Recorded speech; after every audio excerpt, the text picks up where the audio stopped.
A face remembered. New York, 1917. Margaret Hayes had accepted Sergeant Henry Whitaker's death. Then a telegram arrived. Whitaker missing, presumed alive. Do not investigate further. There was no return address. No signature. And when she brought it to the War Office, they told her no such message had ever been sent. Chapter 1. The Ghost in the Telegram. The crisp, cream-colored paper felt brittle, almost ancient, in Margaret Hayes' trembling hands. It had arrived that morning, tucked anonymously among the usual bills and society invitations that littered the silver tray in her entryway. The New York sun, streaming through the sheer curtains of her Gramercy Park apartment, cast long shadows across the embossed lettering of the Western Union logo, a mocking reminder of officialdom in the face of such a profoundly unofficial message. Whitaker missing, presumed alive. Do not investigate further. The words, typed in stark, black ink, swam before her eyes. Henry. Alive? It was a cruel joke, a phantom limb of hope reaching out from the grave. Sergeant Henry Whitaker, her Henry, had been declared killed in action 6 months prior. She had mourned him. She had meticulously folded his last, mud-stained letter and placed it in a cedar box with his few, precious belongings: a worn silver locket containing her miniature portrait, a dog-eared copy of Leaves of Grass, and a tarnished St. Christopher medal he always wore. She had even, with a heart heavier than lead, attended the memorial service, accepting the folded flag and the hollow condolences of his family, who viewed her with a mixture of pity and suspicion. The almost wife. The woman who had stolen their son's heart but hadn't been given the time to make it official. Margaret reread the telegram. The stark simplicity of it, the utter lack of preamble or explanation, was both terrifying and strangely compelling. No return address. No signature. Just those 7 words, each one a dagger twisting in the carefully constructed wall she had built around her grief. Do not investigate further. A warning, a threat, or the plea. Her mind, usually so logical and composed, felt like a battlefield itself. The practical, sensible Margaret, the one who volunteered at the local hospital, rolling bandages and writing letters for wounded soldiers, the one who had stoically accepted her fate as a war widow before she could even become a bride, that Margaret screamed at the absurdity of it all. Henry was gone. She had seen the official telegram from the War Department. She had touched the cold marble of his name, newly etched on the memorial plaque in St. Paul's Chapel. But another part of her, the part that still dreamt of his warm brown eyes and the way his calloused hand fit perfectly in hers, the part that still woke some mornings reaching for him in the empty space beside her in bed, that part yearned. It clung to the impossible hope presented by this flimsy piece of paper, this ghost of a message from a world away.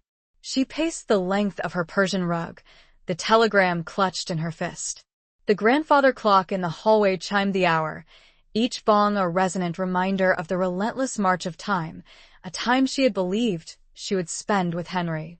She had envisioned their life together, a small house in suburbs, children playing in the yard, growing old together.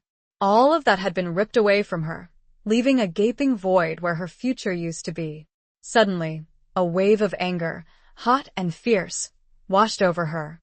Anger at the war, at the faceless men who had sent Henry to his death, at the cruel twist of fate that had snatched him away just weeks before his scheduled return. And now, anger at this telegram that dared to suggest he might still be alive, that dared to reopen the wound she had so painstakingly begun to heal. Driven by a sudden, desperate need for answers, Margaret grabbed her coat and hat. She had to know. She had to go to the War Office, confront them with this anomaly. Surely, they could explain it. Surely, they could dispel this cruel illusion, put her mind at ease, even if it meant confirming the agonizing truth she already knew. The War Office, a looming granite building on Liberty Street, felt cold and impersonal, a world away from the vibrant life of the city that pulsed outside its doors. The air smelled of stale tobacco and the faint, metallic tang of anxiety. Clerks in starched collars hurried past, their faces grim, their eyes avoiding contact. The constant clatter of typewriters and the muffled drone of hushed conversations created a symphony of bureaucratic dread. Margaret approached the information desk, her heart pounding against her ribs like a trapped bird. A stern-faced woman with steel-gray hair pulled back in a tight bun looked at her with thinly veiled impatience. "I need to speak to someone about a telegram," Margaret began, her voice trembling slightly. She presented the message, her hand shaking so badly she almost dropped it. The woman scanned it, her expression unchanging. "And what is your name, madam?" "Margaret Hayes. I was engaged to Sergeant Henry Whitaker. He was reported killed in action 6 months ago." The woman's eyes flickered for a moment. A flicker of what? Pity? Annoyance? Margaret couldn't tell. She typed something into a large, leather-bound ledger, her fingers moving with practiced efficiency. "Sergeant Whitaker, Henry. Yes, I see the record here. Killed in action, near Ypres, April 12th. Her voice was flat, devoid of emotion. "But this telegram," Margaret insisted, her voice rising slightly.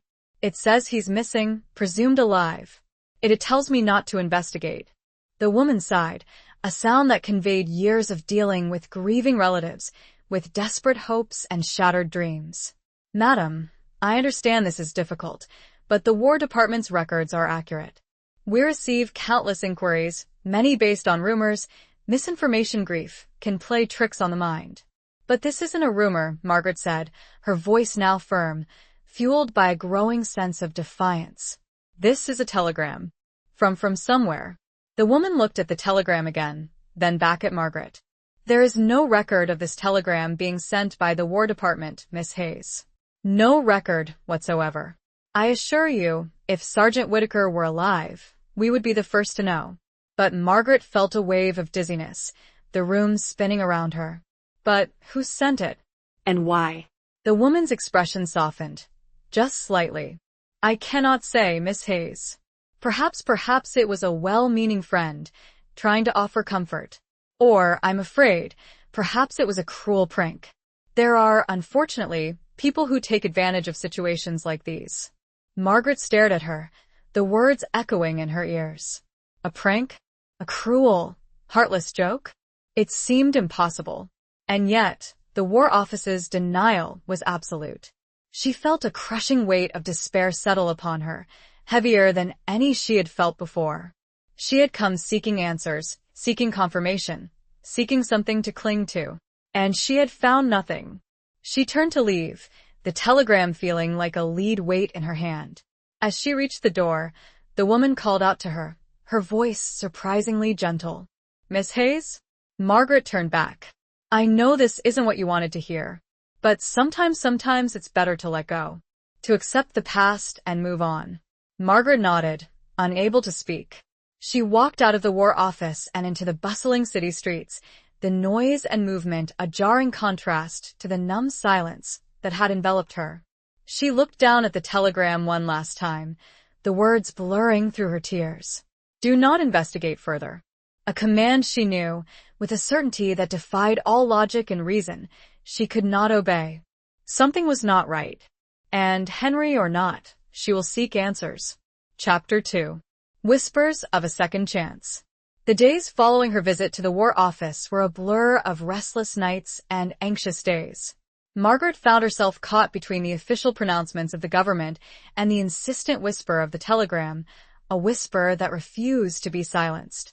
Sleep offered little respite, her dreams filled with fragmented images of Henry, his smiling face, the feel of his hand in hers, the terrifying sounds of battle, and then, always, the stark black letters of the telegram. She tried to distract herself, throwing herself into her volunteer work at the hospital with a renewed fervor. She rolled bandages until her fingers were raw, wrote letters for soldiers too weak to hold a pen, and listened to their stories, their hopes, and their fears. She found a strange solace in their company, a shared understanding of the brutal realities of war that transcended words. But even amidst the bustle and the suffering, Henry's absence was a constant ache, a phantom limb that throbbed with a life of its own. One evening, after a particularly grueling shift at the hospital, Margaret found herself drawn to St. Paul's Chapel. The towering Gothic structure, with its stained glass windows and soaring arches, had always been a place of comfort for her, a sanctuary from the chaos of the city. She had spent countless hours there with Henry, listening to the choir, holding hands in the quiet pews, dreaming of their future. She sat alone in the dimly lit chapel, the flickering candlelight casting dancing shadows on the stone walls. The air was thick with the scent of incense and old wood, a smell that evoked a sense of timelessness, of a world beyond the immediate horrors of war. She looked up at the memorial plaque, her eyes drawn to Henry's name, etched in cold, unyielding stone. Sergeant Henry Whittaker. Beloved son. Beloved fiancé. The words seemed to mock her, a permanent reminder of what she had lost. But as she stared at the plaque, a strange thought occurred to her. The telegram hadn't said Henry was alive. It had said he was missing, presumed alive. There was a difference. A subtle but significant difference. Missing. It meant he wasn't dead. Not definitively. It meant there was a chance, however slim, that he was still out there somewhere. And the warning, "Do not investigate further," only strengthened her resolve. Why would someone want her to stop looking if Henry was truly dead? The thought, once planted, took root and grew, fueled by a desperate hope and a growing sense of unease. She couldn't shake the feeling that something was being hidden from her, that the War Office's denial was too swift, too absolute. The next morning, Margaret decided to take a different approach. Instead of confronting the authorities directly, she would seek out those who might have known Henry, those who might have had contact with him before his reported death. She started with his family, his mother and 2 younger sisters, who lived in a modest brownstone in Brooklyn. Mrs. Whittaker greeted her with a mixture of sadness and suspicion. She had never fully accepted Margaret, seeing her as an outsider, a city girl who had stolen her son's affections. The memorial service had been a strained affair, and Margaret had kept her distance since, respecting their grief and their unspoken resentment. "Mrs. Whittaker," Margaret began, her voice hesitant, "I know this is difficult, but I need to ask you something about Henry. About the circumstances of his death." Mrs. Whittaker's eyes narrowed. "What is there to ask? He's gone. The War Department sent us the telegram. We saw his name on the memorial." "I know," Margaret said, "but I received another telegram. A strange one. It said he was missing, presumed alive." Mrs. Whittaker's face paled. She clutched her hands together, her knuckles white. "Another telegram? What are you talking about?" Margaret showed her the message, watching her reaction closely. Mrs. Whittaker read it slowly, her lips moving silently. When she finished, she looked up at Margaret, her eyes filled with a mixture of fear and hope. "I don't understand," she whispered. "Who sent this?" "I don't know," Margaret said. "That's what I'm trying to find out. Did he ever mention anything to you? Anything unusual? Any secrets?" Mrs. Whittaker shook her head. "No. He was a good boy, Henry. He wouldn't keep secrets from his mother." But her voice lacked conviction, and Margaret noticed a flicker of hesitation in her eyes. "Please, Mrs. Whittaker," Margaret pleaded. "If there's anything you know, anything at all, you have to tell me. It could mean the difference between life and death." Mrs. Whittaker hesitated for a moment, then sighed. "There was one thing," she said, her voice barely above a whisper. "A letter he sent me a few weeks before he died.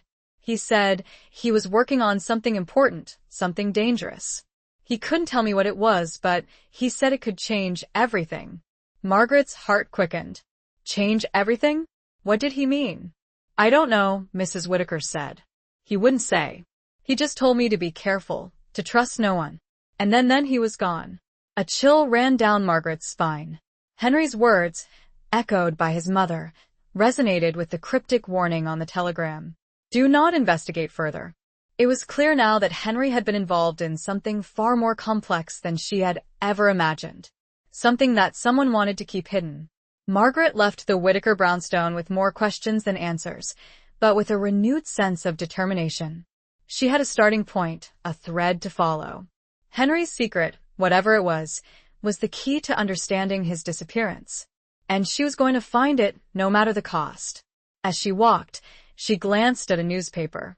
The bold headline declared another Allied victory, but the smaller print underneath spoke of heavy casualties. The war, it seemed, would grant no easy answers. But she'd chase the whispers anyway. Chapter 3. The War Office's Denial. The revelation from Mrs. Whittaker fueled Margaret's resolve, turning her suspicion into a burning certainty. Henry's cryptic message to his mother, coupled with the anonymous telegram, painted a picture far more intricate than a simple battlefield casualty. She decided to revisit the War Office, not to plead or beg, but to demand answers. She returned to the imposing building, but this time, she bypassed the information desk and sought out a higher authority. After navigating a labyrinth of corridors and enduring the scrutiny of several skeptical clerks, she finally secured a meeting with a Major Thompson, a stern-faced man with a neatly trimmed mustache and an air of weary authority. His office was Spartan, furnished with a heavy oak desk, a few chairs, and a large map of Europe covered in colored pins marking troop movements and battle lines. The air was thick with the smell of pipe tobacco and the weight of unspoken anxieties. "Miss Hayes," Major Thompson said, his voice clipped and formal, "I understand you've already been informed about Sergeant Whittaker's status. I assure you, our records are accurate." "With all due respect, Major," Margaret said, her voice firm and unwavering, "I believe your records are incomplete. Or perhaps deliberately misleading." Major Thompson raised an eyebrow, his expression skeptical. "That's a serious accusation, Miss Hayes. What evidence do you have to support it?" Margaret recounted her conversation with Mrs. Whittaker, emphasizing Henry's cryptic letter and his warning to trust no one. She then presented the anonymous telegram, laying it on the Major's desk like a piece of incriminating evidence. Major Thompson examined the telegram, his face unreadable.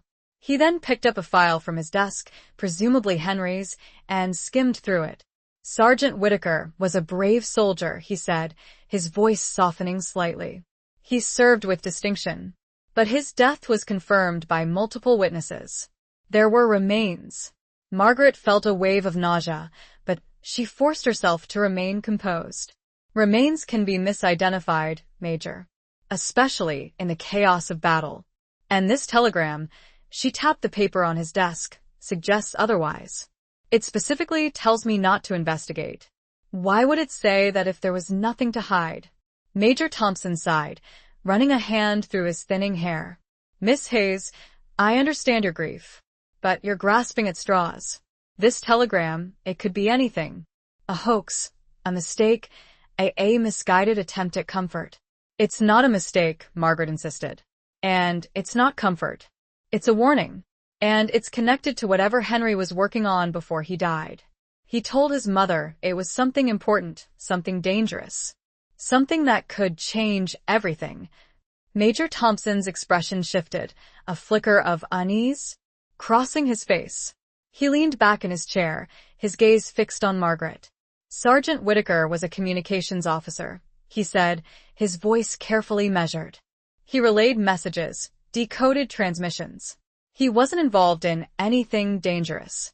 "But he was, Major," Margaret said, her voice rising slightly. "He told his mother. And I believe him. I believe he stumbled upon something that someone doesn't want me to find out." Major Thompson stared at her for a long moment, his eyes narrowed. He then leaned forward, his voice dropping to a near whisper. "Miss Hayes," he said, "I'm going to tell you something I shouldn't. Something that could get me court-martialed. But I believe you deserve to know the truth, or at least a part of it." Margaret held her breath, her heart pounding. "Sergeant Whittaker was involved in something sensitive," Major Thompson said. "He was working with a small, highly classified unit tasked with intercepting enemy communications. They were close to breaking a major code, one that could have significantly altered the course of the war." Margaret felt a chill run down her spine. "And what happened?" "A few weeks before Sergeant Whittaker's reported death, the unit was compromised. There was a leak. Several members were killed. Others went missing. Sergeant Whittaker was among the missing. We assumed he was dead, along with the others." "But you weren't sure," Margaret said. "No," Major Thompson admitted. "We weren't. But the operation was so sensitive, so compartmentalized, that we couldn't risk a public investigation. It would have exposed our methods, alerted the enemy. We had to contain the damage. So you declared him dead, Margaret said, her voice filled with a mixture of anger and disbelief. You covered it up. We did what we had to do, Major Thompson said, his voice defensive. For the greater good. The greater good? Margaret repeated, her voice shaking. And what about Henry? What about his family? What about me? Major Thompson looked away, his face etched with a mixture of guilt and resignation. I'm sorry, Miss Hayes. I truly am.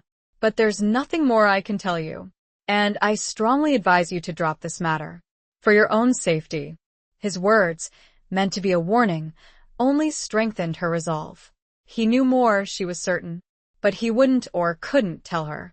The War Office's denial was a facade, a carefully constructed lie designed to protect a deeper, more dangerous truth. And she was going to uncover it, even if it meant risking everything. She stood up, her gaze locked on Major Thompson's. Thank you for your time, Major, she said, her voice cold and steady. But I'm not giving up. I'm going to find out what happened to Henry, no matter what. She turned and walked out of his office, leaving him staring after her, a mixture of fear and admiration in his eyes. The weight of the official denial was heavy, but it wouldn't crush her. It would fuel her. The battle lines were drawn, not on a foreign field, but within the heart of her own nation's secrets. Chapter 4. A cryptic clue unveiled. Leaving the War Office, Margaret felt a mixture of frustration and a strange sense of exhilaration. Major Thompson's veiled confession, though guarded, had confirmed her suspicions. Henry's disappearance was no accident, and the official story was a carefully constructed lie. The greater good, as the Major had put it, was a convenient excuse for a cover-up, a sacrifice of individual lives for the sake of national security. But where did that leave her? Major Thompson's warning for your own safety echoed in her ears, a chilling reminder of the forces she was up against. She was a lone woman, armed with nothing but a cryptic telegram and a fierce determination, challenging a powerful, secretive organization. The odds were stacked against her, but she couldn't turn back. She had to find the truth, for Henry, and for herself. Back in her apartment, Margaret spread out all the information she had gathered. The anonymous telegram, Henry's last letter to her, which she had reread countless times, searching for hidden clues, and a small, leather-bound notebook she had found among his belongings. The notebook was filled with Henry's neat handwriting, a mix of personal reflections, observations about the war, and codes. Most of the codes were simple ciphers, the kind used for routine military communications. Margaret, who had learned basic cryptography during her volunteer work at the hospital, could decipher most of them.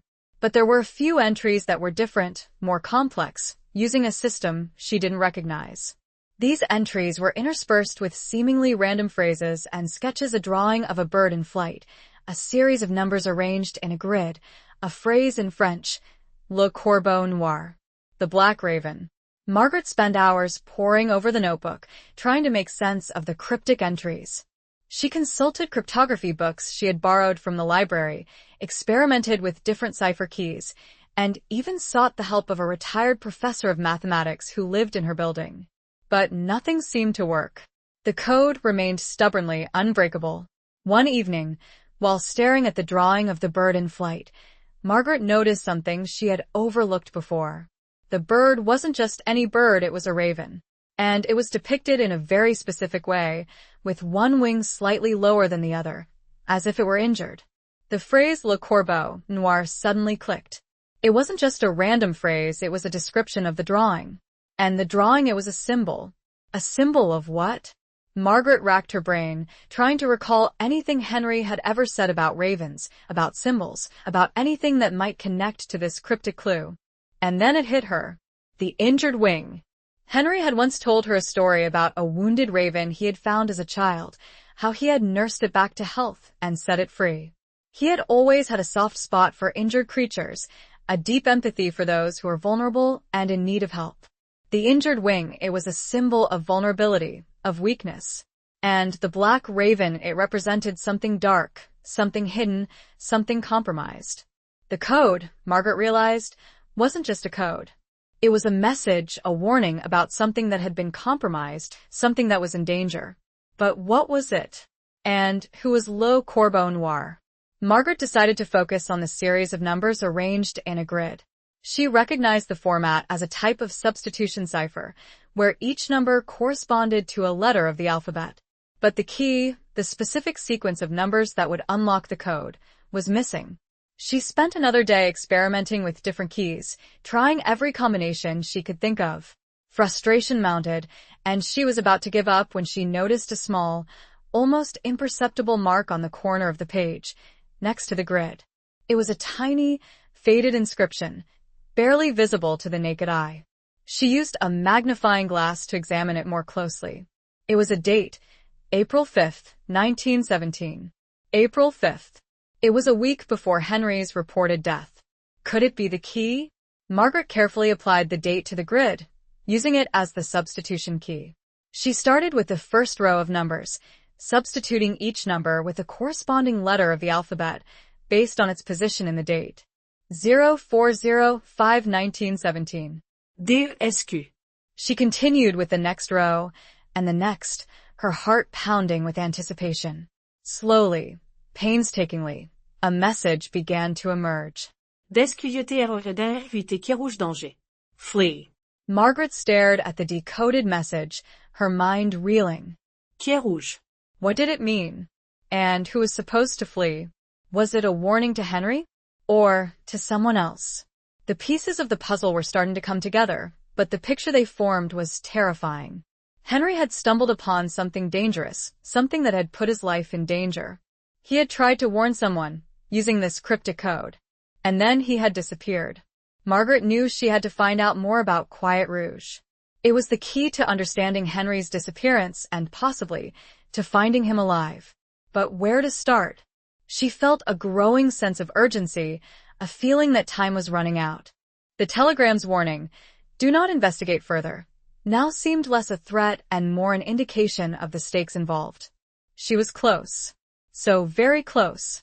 But the closer she got, the more dangerous the path became. A sense of dread and anticipation washed over, fighting against the growing flicker of determined hope. Chapter 5. The Journey Across the Atlantic. The decoded message, Quiet Rouge danger. Flee. Was a chilling confirmation of Margaret's worst fears. Henry had been in grave danger, and his disappearance was almost certainly connected to whatever Quiet Rouge represented. The urgency of the situation pressed down on her, a suffocating weight that demanded action. She could no longer remain in New York, chasing shadows and cryptic clues.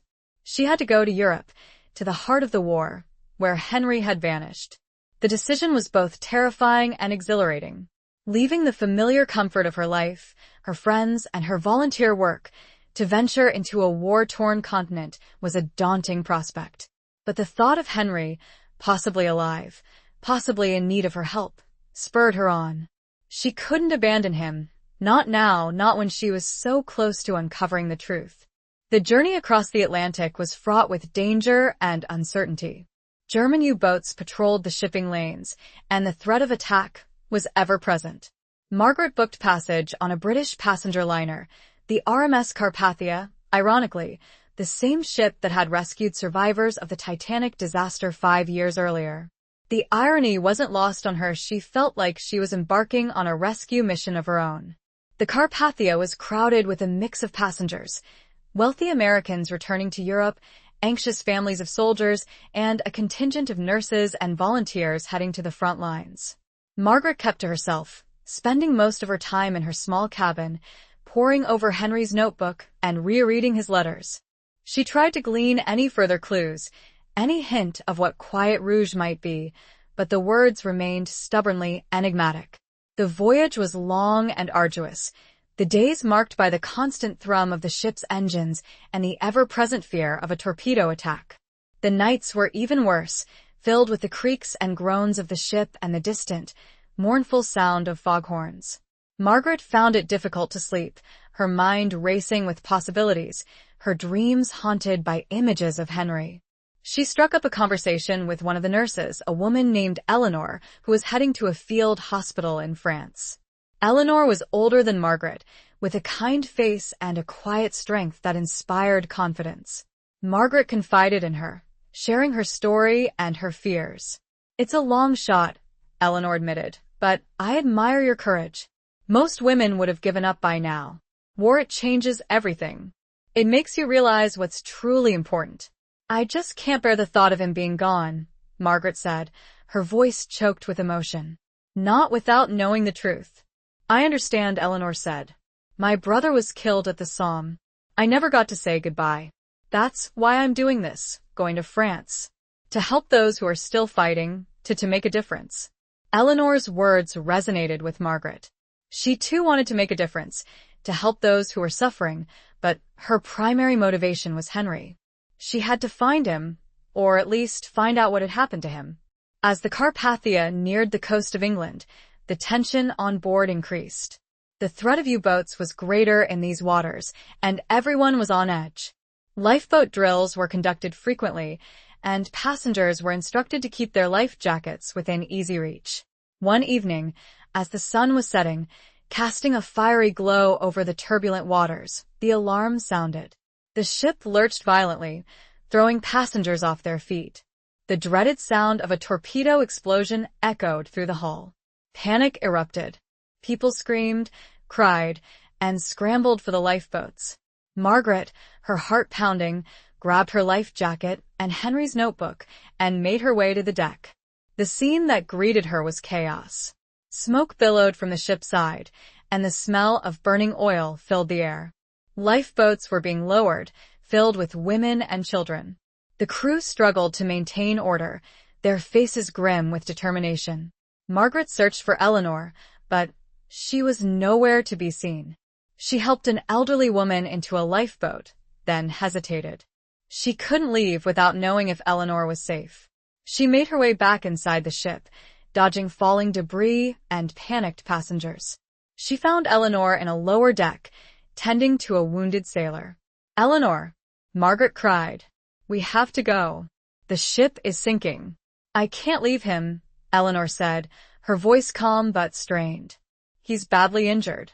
Margaret knew she couldn't abandon Eleanor. Together, they managed to get the sailor to the deck and into a lifeboat. As they were about to board the last remaining lifeboat, another explosion rocked the ship.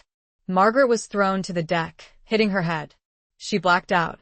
When she came to, she was in the water, clinging to a piece of wreckage. The Carpathia was gone, swallowed by the waves. The screams of the drowning echoed in her ears.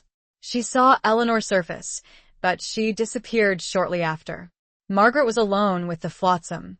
She had been spared, somehow, while so many others met a cold and watery end. And she had no choice but to somehow make it to shore, to keep her mission alive, in spite of the horrors she had witnessed. The cold sea threatened to take her, but the thought of Henry and the telegram kept her fighting. Chapter 6. Shadows of War in London. The icy grip of the Atlantic relinquished Margaret to the shore, spitting her onto a bleak stretch of English coastline. She was pulled, shivering and half-conscious, from the churning surf by a gruff fisherman, his face etched with the lines of a life lived battling the elements. He wrapped her in a coarse woolen blanket and carried her to his nearby cottage, where his wife, a woman with kind eyes and a weathered face, nursed her back to a semblance of warmth. The fisherman, whose name was Thomas, and his wife, Mary, were simple folk, untouched by the complexities of war beyond the rationing and the occasional news of distant battles. They asked few questions, offering Margaret food, shelter, and a quiet space to recover from her ordeal. The loss of the Carpathia was a heavy blow, a stark reminder of the war's relentless cruelty. Eleanor's presumed death weighed on her, a fresh grief added to the burden she already carried. Margaret spent several days recuperating in the fisherman's cottage, regaining her strength and trying to piece together her shattered plans. She had lost almost everything in the shipwreck: her luggage, her money, and most of her identification. But she had managed to save Henry's notebook, clinging to it instinctively even as she was tossed about in the waves. It was her only link to him, her only guide in this foreign and hostile land. Once she was strong enough to travel, Margaret thanked Thomas and Mary for their kindness and made her way to London. The city was a stark contrast to the quiet coastal village. The streets were crowded with soldiers, nurses, and civilians, their faces a mixture of anxiety, determination, and weary resignation. The air was thick with the smell of coal smoke, exhaust fumes, and the ever-present scent of disinfectant, a reminder of the countless wounded being treated in the city's hospitals. London in wartime was a city cloaked in shadows, both literal and metaphorical. Blackout restrictions meant that the streets were dimly lit at night, casting long, eerie shadows that seemed to harbor unseen dangers. The constant threat of air raids added to the atmosphere of tension and uncertainty. Margaret found a small, inexpensive room in a boarding house near Bloomsbury, a district known for its intellectuals and artists. The landlady, Mrs. Peterson, was a stout, no-nonsense woman with a sharp eye and a surprisingly kind heart. She took one look at Margaret's exhausted face and threadbare clothes and offered her a reduced rate, sensing a kindred spirit in the young American woman's quiet determination. Margaret's first priority was to replace her lost identification papers. She went to the American Embassy, a grand building in Grosvenor Square, where she encountered a wall of bureaucratic red tape. The officials were sympathetic but unhelpful, citing wartime regulations and the difficulty of verifying her identity. It would take weeks, possibly months, to process her request. Weeks she didn't have. Frustrated but undeterred, Margaret decided to take matters into her own hands. She remembered Major Thompson's mention of a classified unit tasked with intercepting enemy communications. He had said they were close to breaking a major code, one that could have significantly altered the course of the war. That code, she believed, was connected to Quiet Rouge. She started her search in the libraries and archives of London, poring over military records, newspaper articles, and any information she could find about code-breaking and intelligence operations. The British Library, with its vast collection of books and manuscripts, became her second home. She spent hours hunched over dusty tomes, deciphering cryptic messages and searching for any mention of Quiet Rouge or Le Corbeau Noir. She discovered that code-breaking was a highly secretive activity, shrouded in layers of official secrecy. Most of the information was classified, and access was strictly limited. But she did find a few tantalizing clues. A reference to a clandestine unit known as Room 40, a mention of a brilliant mathematician named Alan Turing, although he was not identified by name. It was him, many years later, who achieved the great feat, and a cryptic article about a captured German spy who had referred to a Black Raven operation. The Black Raven Le Corbeau Noir. It was the same symbol Henry had used in his notebook. Margaret felt a surge of hope. She was on the right track. She also learned that many of the codebreakers and intelligence officers frequented the pubs and coffee houses in Bloomsbury, using them as informal meeting places to exchange information and discuss their work. Margaret started visiting these establishments, listening to conversations, observing the patrons, and trying to glean any further clues. One evening, in a dimly lit pub called the Lamb and Flag, she overheard a conversation between two men in hushed tones. They were discussing a recent breakthrough in deciphering a German naval code, and one of them mentioned the name Quiet Rouge. Margaret's heart skipped a beat. She strained to hear more, but the men lowered their voices, becoming almost inaudible. She caught snatches of their conversation: compromised, leak, double agent. She knew she had to talk to them, but she had to be careful. She couldn't just approach them directly. They would be suspicious of a lone American woman eavesdropping on their conversation. She needed a way to gain their trust, to make them believe she was on their side. And she needed to find out what they had done, and where Henry fit into the entire picture. The shadows seemed to deepen around her as a plan began to form, as dangerous as it was necessary. Chapter 7. The Nurse Who Knew Too Much. The overheard conversation in the Lamb and Flag had given Margaret a crucial lead, but it had also heightened the sense of danger surrounding her quest.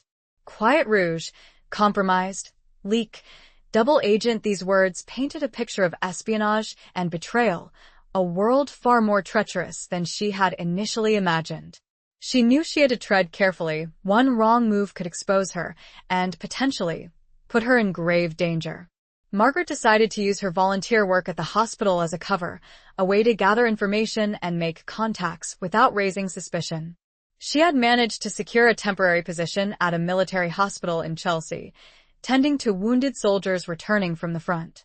The work was grueling, both physically and emotionally, but it gave her access to a constant stream of information and to the men who were fighting the war, both on the battlefield and in the shadows. She learned that many of the wounded soldiers had been involved in intelligence operations, either directly or indirectly. Some were codebreakers, others were couriers, and still others were field agents who had been captured and tortured by the enemy. Margaret listened to their stories, offering comfort and support, but also subtly probing for information about Quiet Rouge and the Black Raven. She discovered that Quiet Rouge was the code name for a highly sensitive operation aimed at intercepting and decoding German naval communications. The operation was based in a secluded country estate in Bletchley Park, a place that would later become famous for its code-breaking achievements. But in 1917, Bletchley Park was still a relatively unknown entity, its activities shrouded in utmost secrecy. The Black Raven, Margaret learned, was the code name for a German spy ring operating within the British intelligence community. The spies were believed to be responsible for the leak that had compromised Quiet Rouge, leading to the deaths and disappearances of several key personnel, including, possibly, Henry. One evening, while tending to a young soldier who had been severely wounded in a bombing raid, Margaret noticed a familiar name on his medical chart, Lieutenant Alastair Davies.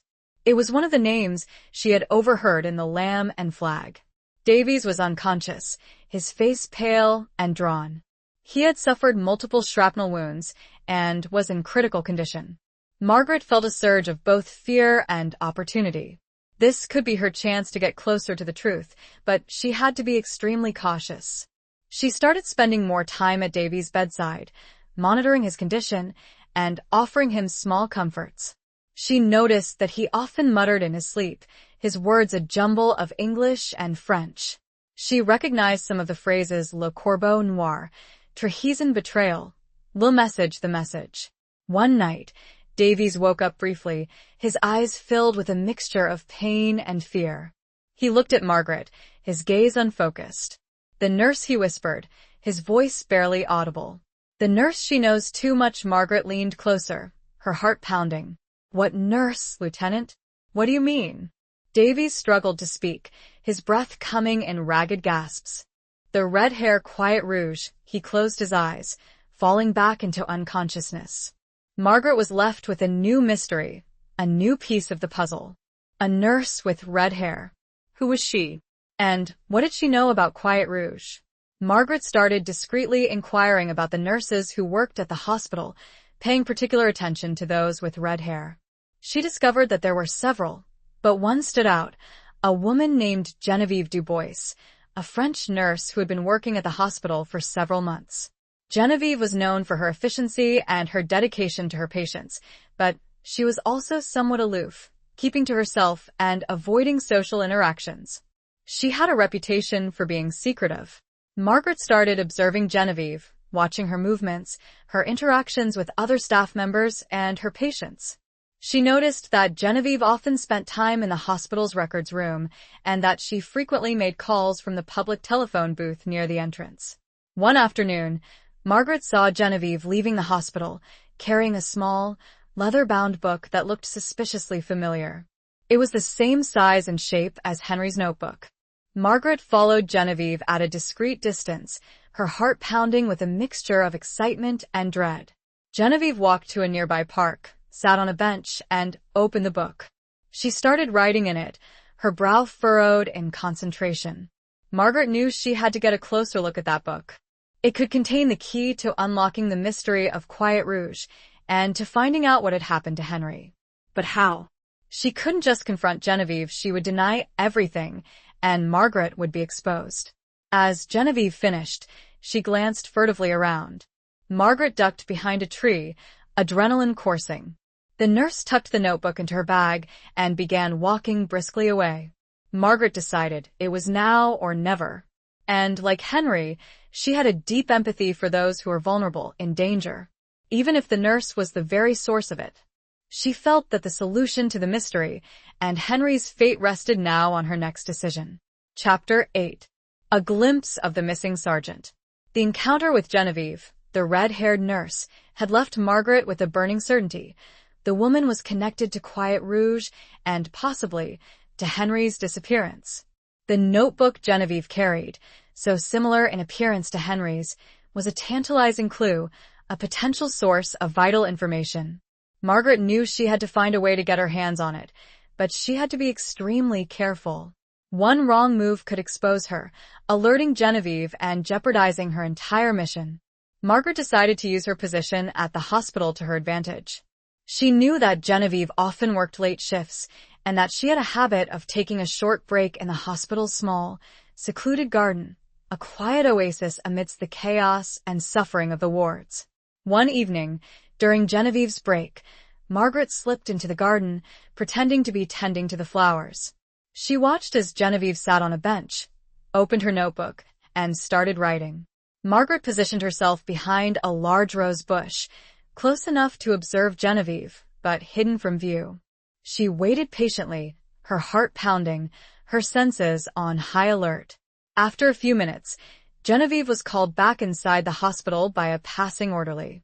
She quickly closed the notebook, tucked it into her bag, and hurried away. Margaret saw her chance. She waited a few more minutes to make sure Genevieve was gone, then cautiously approached the bench. Genevieve's bag was still there, lying on the seat. Margaret hesitated. This was a risky move, a violation of privacy, and, potentially, a crime. But the thought of Henry and the possibility that the notebook contained information that could lead her to him spurred her on. She quickly opened the bag, her hands trembling. The notebook was there, along with a few other personal items. She carefully removed the notebook, opened it, and started scanning the pages. The writing was in French, a mix of personal reflections, observations about the war, and codes. Margaret recognized the same complex cipher system that Henry had used in his notebook. It was a variation of the Vigenère cipher, a polyalphabetic substitution method that was considered unbreakable at the time. But Margaret had an advantage. She had Henry's notebook, and she had the decoded message Quiet Rouge danger. Flee. Which gave her a starting point. She suspected that the key to deciphering Genevieve's notebook was related to Quiet Rouge and, possibly, to the Black Raven. She spent several hours painstakingly comparing Genevieve's notebook with Henry's, searching for patterns, for repeated phrases, for anything that might unlock the code.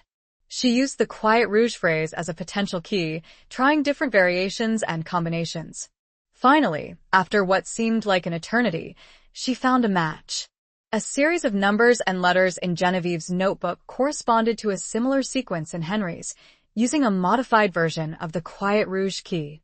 Margaret carefully applied the key to the rest of the coded entries, her heart pounding with anticipation.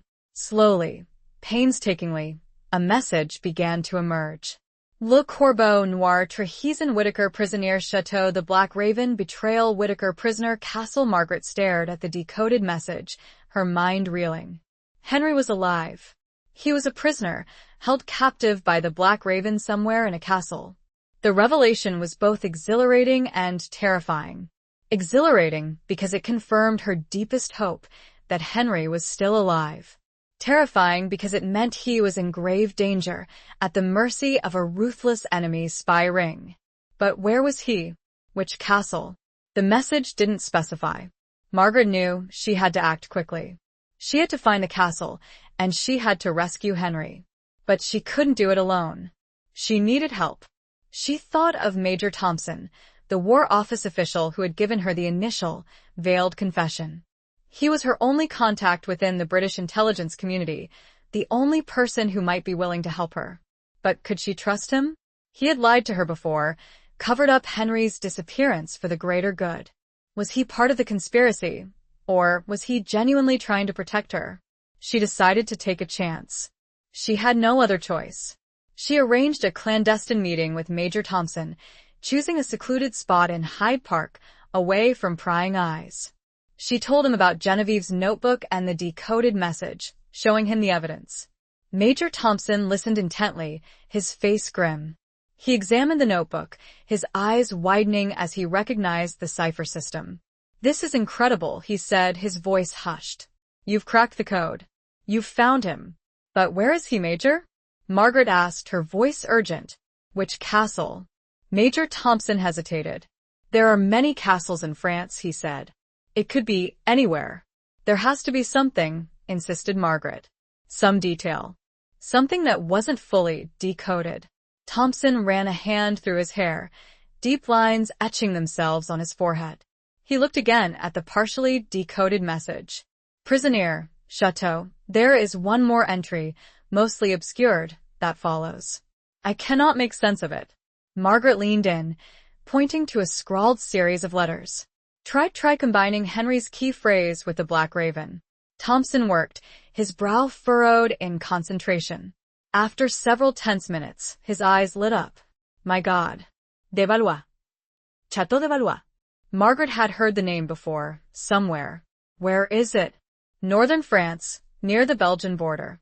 A heavily fortified, ancient structure. It's been used by the Germans as a holding facility for high-value prisoners." He looked at her, his gaze firm. "I can arrange transport, get some people to go, and try to free him. But it is very risky, and I am not certain of its success." As he spoke, a commotion was seen across the park, and a distant shot rang out. Thompson stood and grabbed Margaret's arm. "We have to go. Now. You've been compromised." He pushed her toward a waiting car, and as she raced away from the park, a shadowy figure emerged from the trees, holding a crumpled photograph.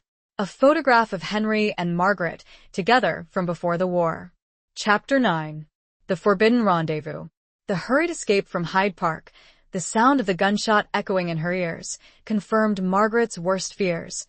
She was being watched, hunted. Genevieve, or someone connected to the Black Raven, had discovered her investigation and was now actively trying to stop her. The stakes had been raised, and the danger was more palpable than ever.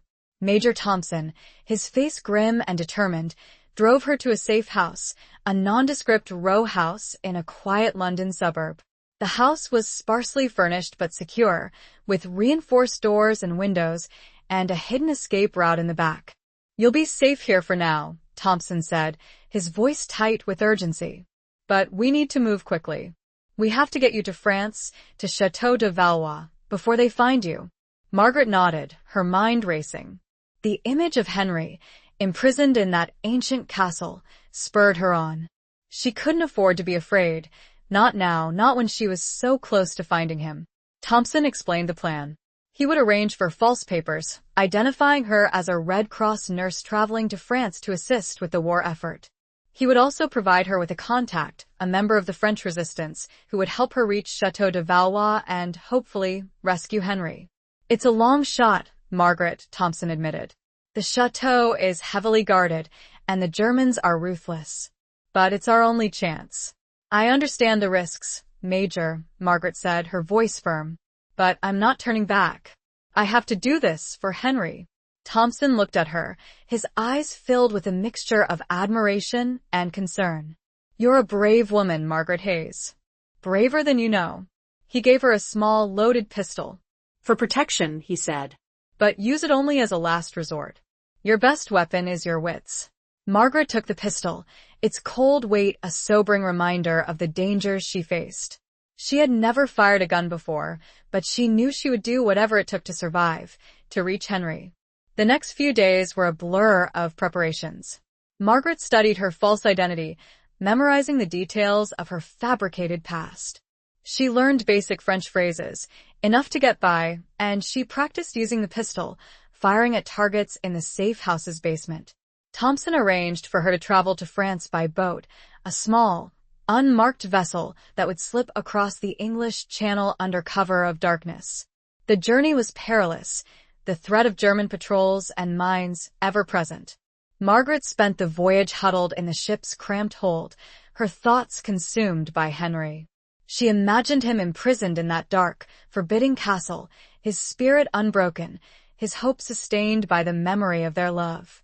The ship landed on a deserted stretch of French coastline, where Margaret was met by her contact, a young man named Jean-Luc, a member of the local resistance cell. Jean-Luc was wiry and intense, with eyes that had seen too much suffering. He spoke little English, but his gestures were clear and his determination unwavering. Jean-Luc led her on a treacherous journey through occupied France, avoiding German patrols and checkpoints, traveling by night and hiding during the day. They moved through forests, across fields, and along deserted country roads, relying on the kindness and courage of local villagers who risked their lives to help them.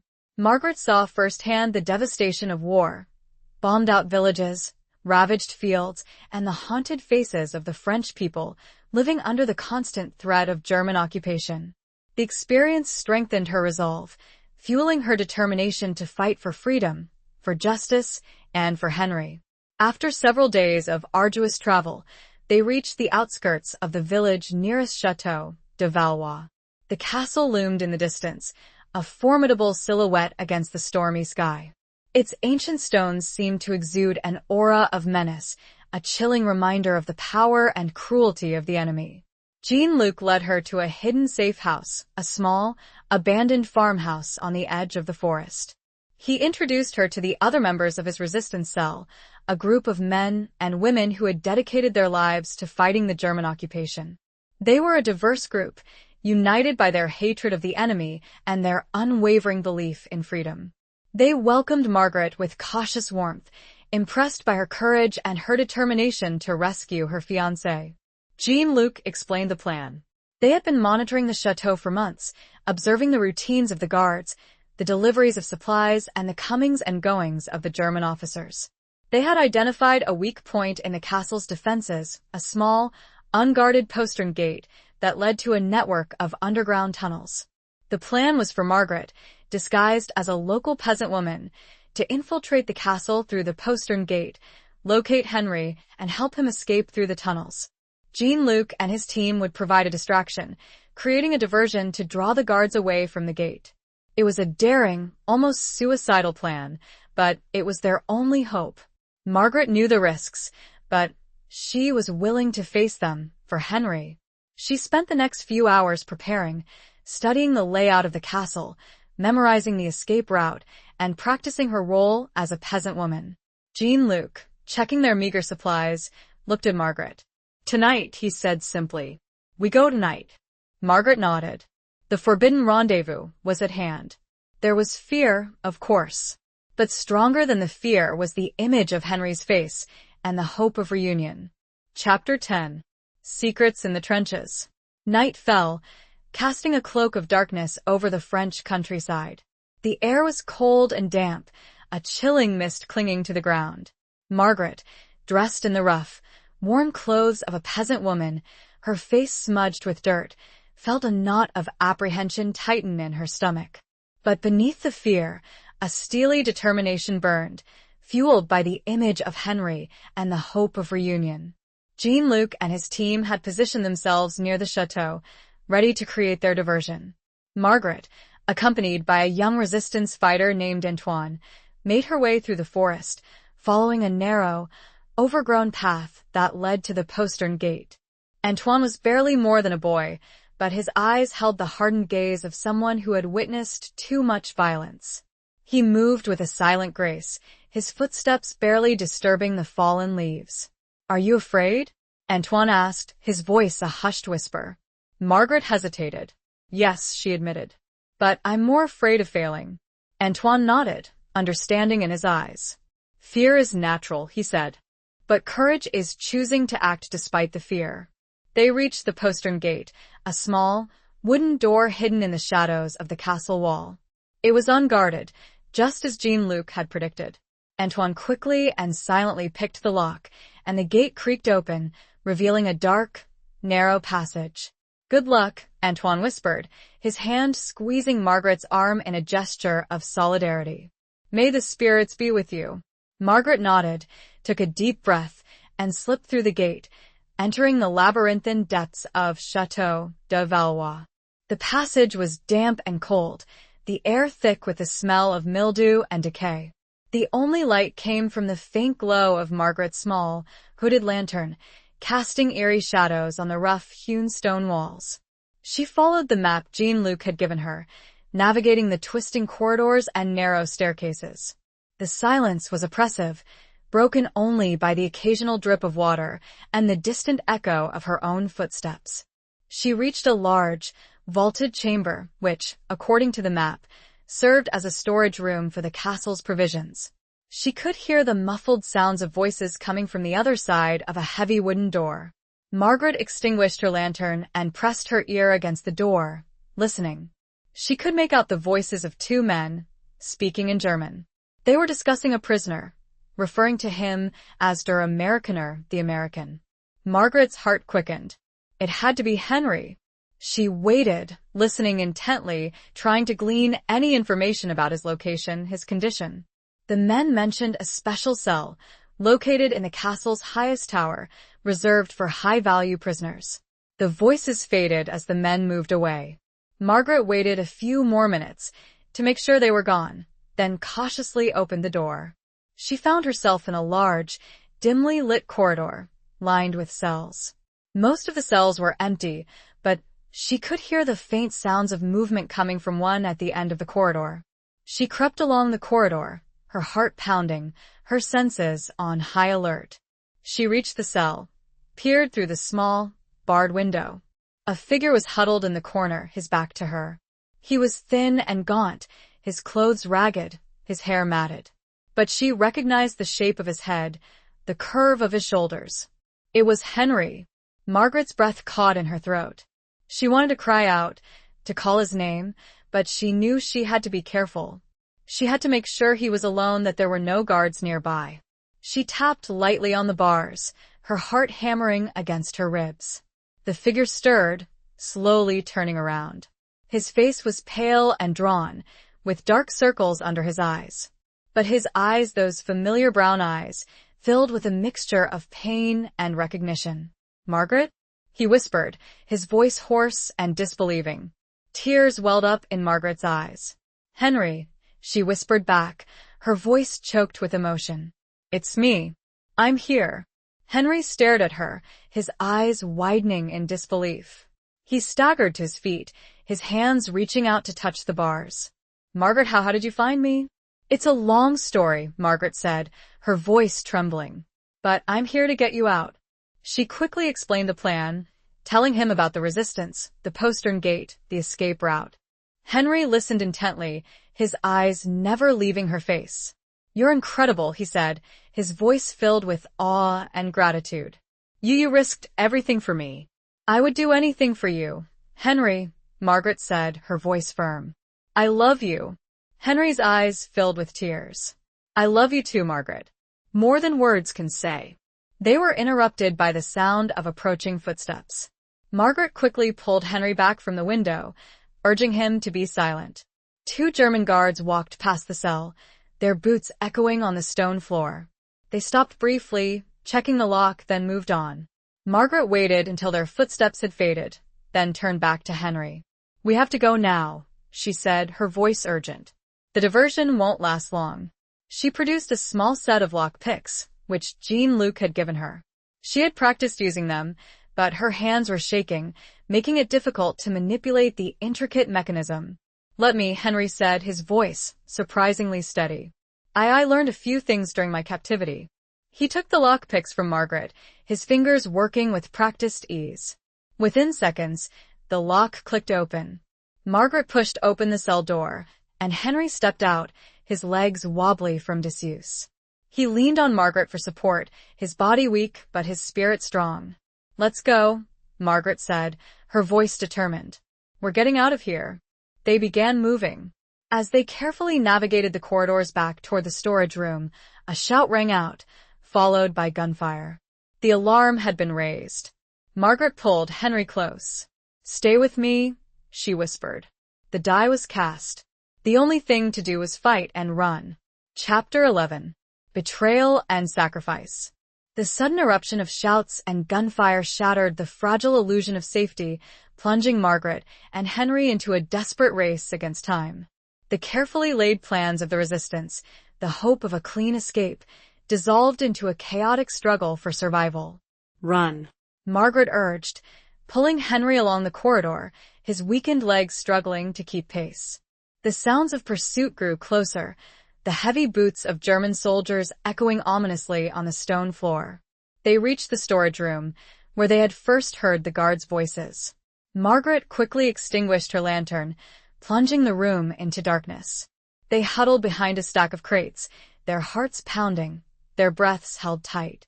The door to the storage room burst open, and 2 German soldiers rushed in, their rifles raised, their flashlights scanning the darkness. Wo sind sie? Where are they? One of the soldiers shouted. Margaret and Henry remained silent, pressed against the cold stone wall, their bodies trembling.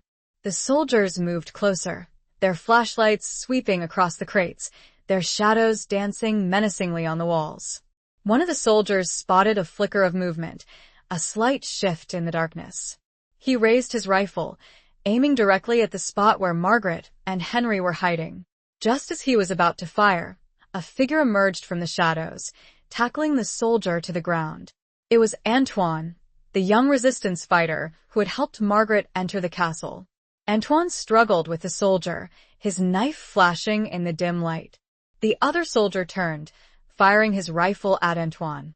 The shot hit Antoine in the shoulder, and he cried out in pain, falling to the ground. Margaret, seeing her chance, grabbed the pistol Major Thompson had given her. She had never fired a gun before, but she knew she had to act. She aimed at the soldier who had shot Antoine, her hand trembling, and pulled the trigger. The shot went wild, missing the soldier but hitting a nearby shelf, sending a shower of debris raining down. The soldier, startled by the sudden attack, turned his attention to Margaret. Henry, seeing Margaret in danger, lunged at the soldier, tackling him to the ground. The 2 men grappled, their bodies locked in a desperate struggle. The other soldier, recovering from Antoine's attack, raised his rifle, aiming at Henry. Margaret, her heart pounding, fired again. This time, her shot found its mark. The soldier cried out, clutching his chest, and fell to the ground. The storage room fell silent, the only sounds the ragged breaths of Margaret and Henry and the groans of the wounded Antoine. Margaret rushed to Antoine's side, her hands trembling. He was bleeding heavily from a shoulder wound. Antoine, she cried. Are you all right? Antoine looked at her, his face pale and drawn. Go, he whispered, his voice weak. Get him out. Margaret knew she couldn't leave Antoine, but she also knew that Henry's life depended on her. She hesitated, torn between her duty to Henry and her compassion for the young resistance fighter. Henry, seeing her dilemma, made the decision for her. Go, Margaret, he said, his voice firm. I'll take care of Antoine. Get to the gate. I'll follow. Margaret looked at him, her eyes filled with tears. But Henry, no buts, Henry said, his voice gentle but insistent. Go. I'll be right behind you. Margaret knew he was lying. He was sacrificing himself to give her a chance to escape. She wanted to protest, to refuse, but she knew it was their only hope. She kissed him, a brief, desperate kiss filled with love and fear. I'll be waiting, she whispered. She turned and ran, following the escape route Jean-Luc had shown her. She reached the postern gate, slipped through it, and found herself back in the forest. She waited, her heart pounding, her ears straining for any sound of Henry. The minutes stretched into an eternity, each second an agonizing reminder of the danger he was facing. She heard footsteps, approaching from the direction of the castle. She raised her pistol, ready to defend herself, but then she saw him. It wasn't Henry. It was Jean-Luc, his face grim, his clothes torn and blood-stained. Where is he? Margaret asked, her voice trembling. Where's Henry? Jean-Luc looked at her, his eyes filled with sorrow. I'm sorry, Margaret, he said. He didn't make it. Margaret's world shattered. The hope that had sustained her through so much hardship, the dream of reunion, dissolved into a crushing wave of grief. No, she whispered, her voice barely audible. No, it can't be. Jean-Luc explained what had happened. Henry had stayed behind to help Antoine, holding off the German guards while Margaret escaped. He had been shot multiple times. He had died a hero, sacrificing himself to save the woman he loved. Margaret collapsed to the ground, her body racked with sobs. The pain was unbearable, a searing agony that ripped through her soul. She had come so close, only to lose him again, this time forever. Jean-Luc knelt beside her, offering comfort, but she was beyond solace. The world had become a bleak, empty place, devoid of meaning, devoid of hope. But as the initial wave of grief subsided, a new emotion began to stir within her. Anger. A fierce, burning anger at the Germans, at the Black Raven, at the war that had stolen Henry from her. She had come to France seeking rescue, seeking reunion. Now, she sought revenge. She would not rest until she had avenged Henry's death, until she had brought down the Black Raven and exposed their treachery. She looked at Jean-Luc, her eyes filled with a newfound determination. "They will pay," she said, her voice cold and steady. "They will all pay." The sacrifice had been made, but it would not be in vain. Henry's death had ignited a fire within her, a fire that would burn until justice was served. The betrayal cut deep, but it would not break her. She would turn her grief into a weapon and use it to dismantle the web of deceit that had cost Henry his life. Chapter 12. The Price of Loyalty.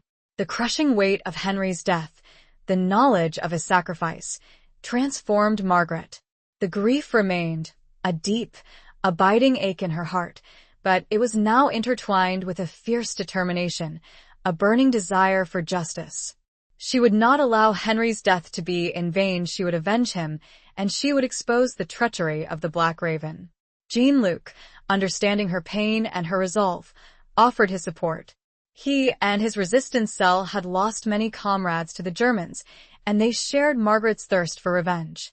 They pledged to help her, to provide her with the resources and the information she needed to continue her fight. Margaret spent several days in hiding with the resistance, recovering from her ordeal and planning her next move. She learned more about the Black Raven, about their network of spies and collaborators, and about their insidious influence within the British intelligence community. She discovered that Genevieve Dubois, the red-haired nurse, was a key member of the Black Raven, a double agent who had been feeding information to the Germans for months. It was Genevieve who had betrayed Henry, who had led him into the trap that had cost him his life. Margaret's anger towards Genevieve was a consuming fire, a burning hatred that fueled her determination. She would find Genevieve, and she would make her pay for her treachery. But Margaret also learned that Genevieve was not the only traitor. There was someone higher up, someone within the British intelligence community who was pulling the strings, directing the Black Raven's operations. This person, known only as the Maestro, was the mastermind behind the conspiracy, the one ultimately responsible for Henry's death. Margaret knew she had to expose the Maestro, to bring him to justice. But she also knew that it would be a dangerous and difficult task. The Maestro was powerful and well-connected, protected by layers of secrecy and deception. She decided to start by focusing on Genevieve. She knew that Genevieve had been in contact with the Maestro, that she had received instructions and information from him.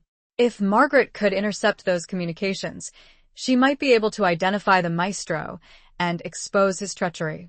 Jean-Luc and his team helped Margaret track Genevieve's movements, monitoring her communications and following her contacts. They discovered that Genevieve was using a complex system of dead drops and coded messages to communicate with the Maestro, a system that was almost impossible to crack. But Margaret had an advantage. She had Henry's notebook, and she had Genevieve's notebook, both of which contained examples of the Black Raven cipher system. She spent hours poring over the notebooks, comparing the codes, searching for patterns, for any clue that might help her break the cipher. Finally, after days of painstaking work, she found a breakthrough.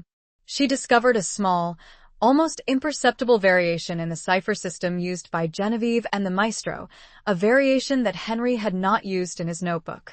This variation, she realized, was the key to unlocking their communications. She carefully applied the key to the intercepted messages, her heart pounding with anticipation. Slowly, painstakingly, a message began to emerge. Meeting London, the Lamb and Flag, October 26, 10 p.m. Margaret stared at the decoded message, her mind racing. Genevieve was meeting with the maestro in London at the Lamb and Flag, the same pub where Margaret had overheard the initial conversation about Quiet Rouge. This was her chance. She could confront Genevieve, expose her treachery, and possibly identify the maestro. She knew it was a risky move, a potentially deadly confrontation. But she was not afraid. She had nothing left to lose. She traveled back to London, accompanied by Jean-Luc and 2 other resistance fighters. They arrived in the city on the evening of October 26th, their hearts pounding with a mixture of anticipation and dread.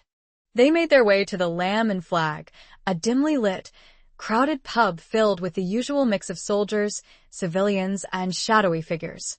Margaret spotted Genevieve sitting alone at a table in a secluded corner, her red hair a beacon in the dimly lit room. Margaret approached Genevieve, her hand resting on the pistol hidden beneath her coat. Jean-Luc and his comrades positioned themselves strategically around the pub, ready to intervene if necessary. "Genevieve Dubois," Margaret said, her voice cold and steady. "We need to talk." Genevieve looked up, her eyes widening in surprise and fear. She recognized Margaret, the woman who had followed her, the woman who had discovered her secret. "You," Genevieve whispered, her voice trembling. What do you want?"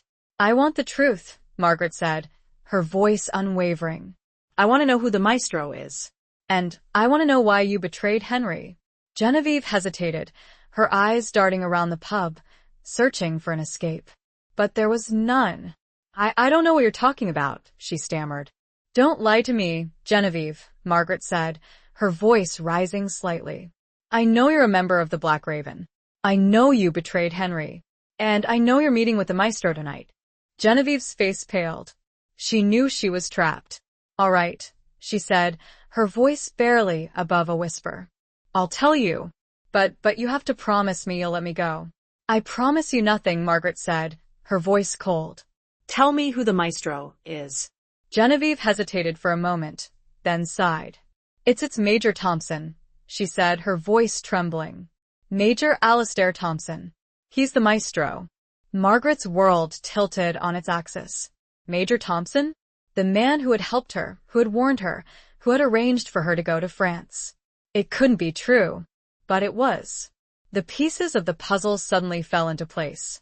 Thompson's veiled confession, his reluctance to reveal too much, his warning to drop the matter for her own safety, it had all been a carefully orchestrated deception. He had been playing her all along, using her to get closer to the resistance, to eliminate the threat to his operation. The price of loyalty, she realized, had been paid by Henry. And she had been a pawn in Thompson's deadly game. A wave of rage, hotter and more intense than anything she had ever felt, washed over her. Thompson. The man she trusted.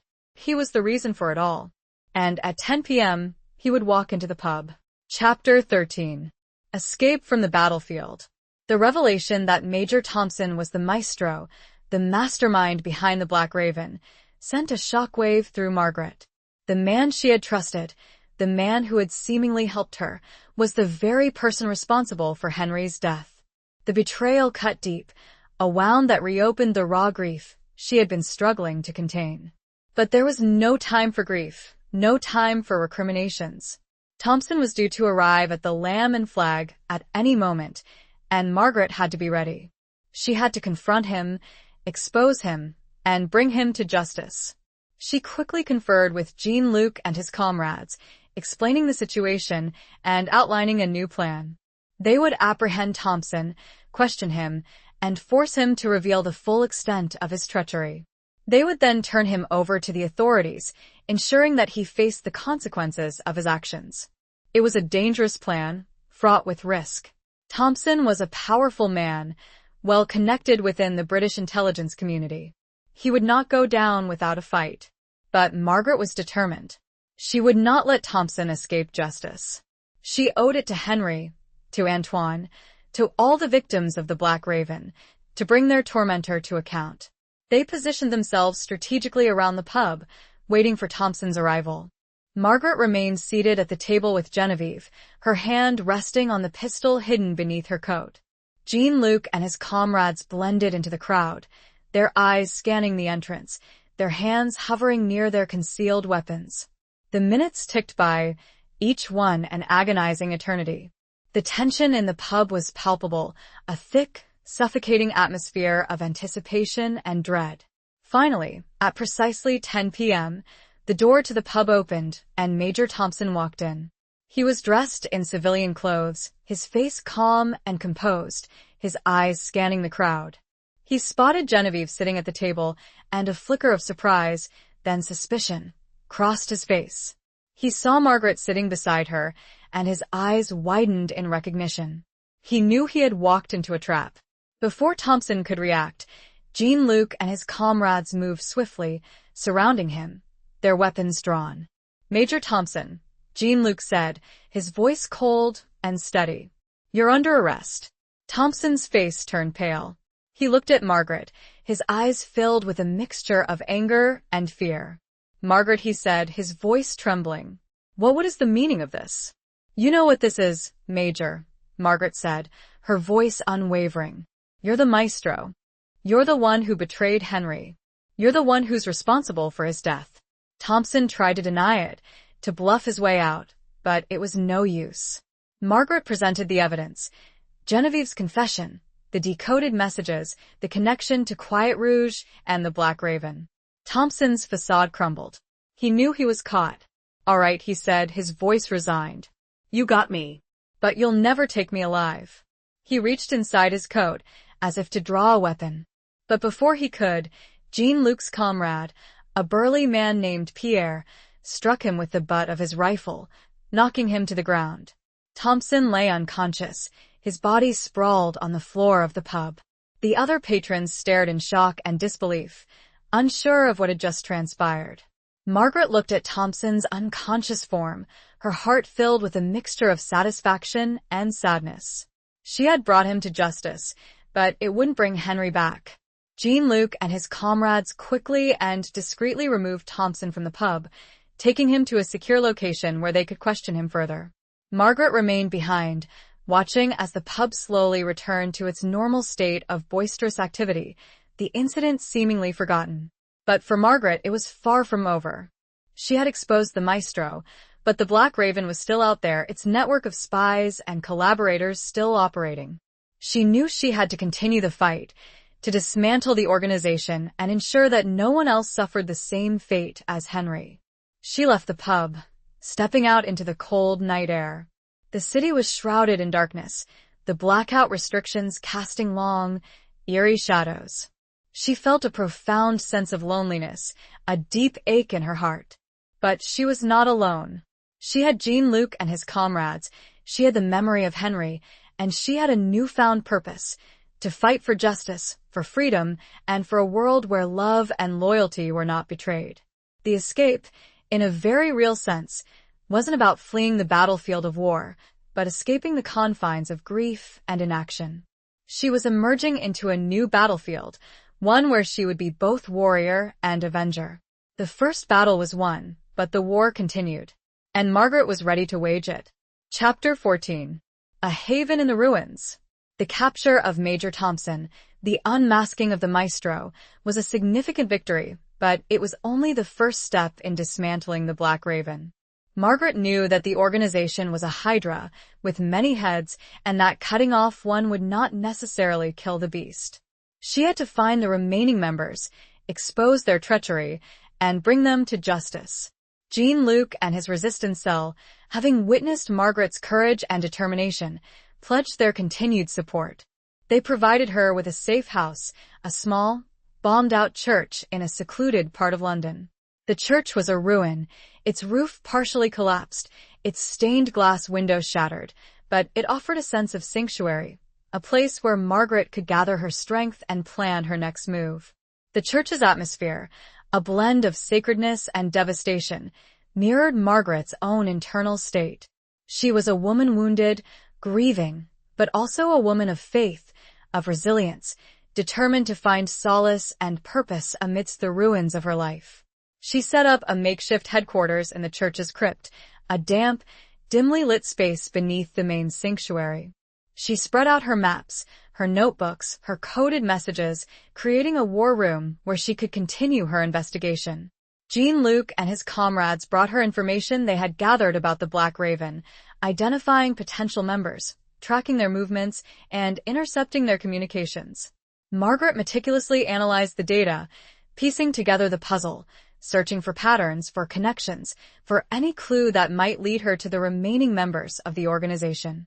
She discovered that the Black Raven was far more extensive than she had initially imagined. It had infiltrated not only the British intelligence community but also the military, the government, and even the Red Cross. Its members were everywhere, hidden in plain sight, their treachery masked by a veneer of patriotism and loyalty. One name, in particular, kept recurring in the intercepted messages: Lord Ashworth, a wealthy and influential nobleman with close ties to the British aristocracy. Ashworth was known for his philanthropy, his support of the war effort, and his impeccable reputation. But Margaret suspected that he was a key figure in the Black Raven, a financier and facilitator of their operations. She decided to focus on Ashworth, to gather evidence against him, and to expose his treachery. But she knew it would be a dangerous and difficult task. Ashworth was a powerful man, protected by his wealth, his connections, and his social standing. Margaret used her false identity as a Red Cross nurse to gain access to social events and gatherings frequented by Ashworth and his circle. She observed him, listened to his conversations, and gathered information about his activities. She discovered that Ashworth was hosting a secret meeting at his country estate, a lavish mansion outside London. The meeting was believed to be a gathering of Black Raven members, a council where they would discuss their plans and coordinate their operations. Margaret knew she had to infiltrate the meeting, to gather evidence, and expose the conspirators. But she also knew that it would be a highly risky undertaking. Ashworth's estate was heavily guarded, and the Black Raven members were known for their ruthlessness. Jean-Luc and his comrades offered to help, to provide her with support and protection. But Margaret refused. She had already lost Henry, and she would not risk the lives of others. She would do this alone. She devised a plan, a daring and audacious scheme to infiltrate the meeting and gather the evidence she needed. She would use her knowledge of codes, her skills of deception, and her unwavering determination to outwit the Black Raven and bring them to justice. On the night of the meeting, Margaret, disguised as a catering staff member, made her way to Ashworth's estate. She slipped past the guards, blending into the background, her heart pounding, her senses on high alert. She entered the mansion, a lavishly decorated palace filled with priceless art, antique furniture, and the trappings of wealth and power. She could hear the sounds of conversation and laughter coming from the main ballroom, where the meeting was being held. Margaret made her way to the ballroom, her eyes scanning the crowd, searching for familiar faces. She spotted several known members of the Black Raven, including Genevieve Dubois, who had apparently escaped custody after Thompson's arrest. Margaret's anger flared at the sight of Genevieve, the woman who had betrayed Henry. But she controlled her emotions, knowing that she had to remain focused on her mission.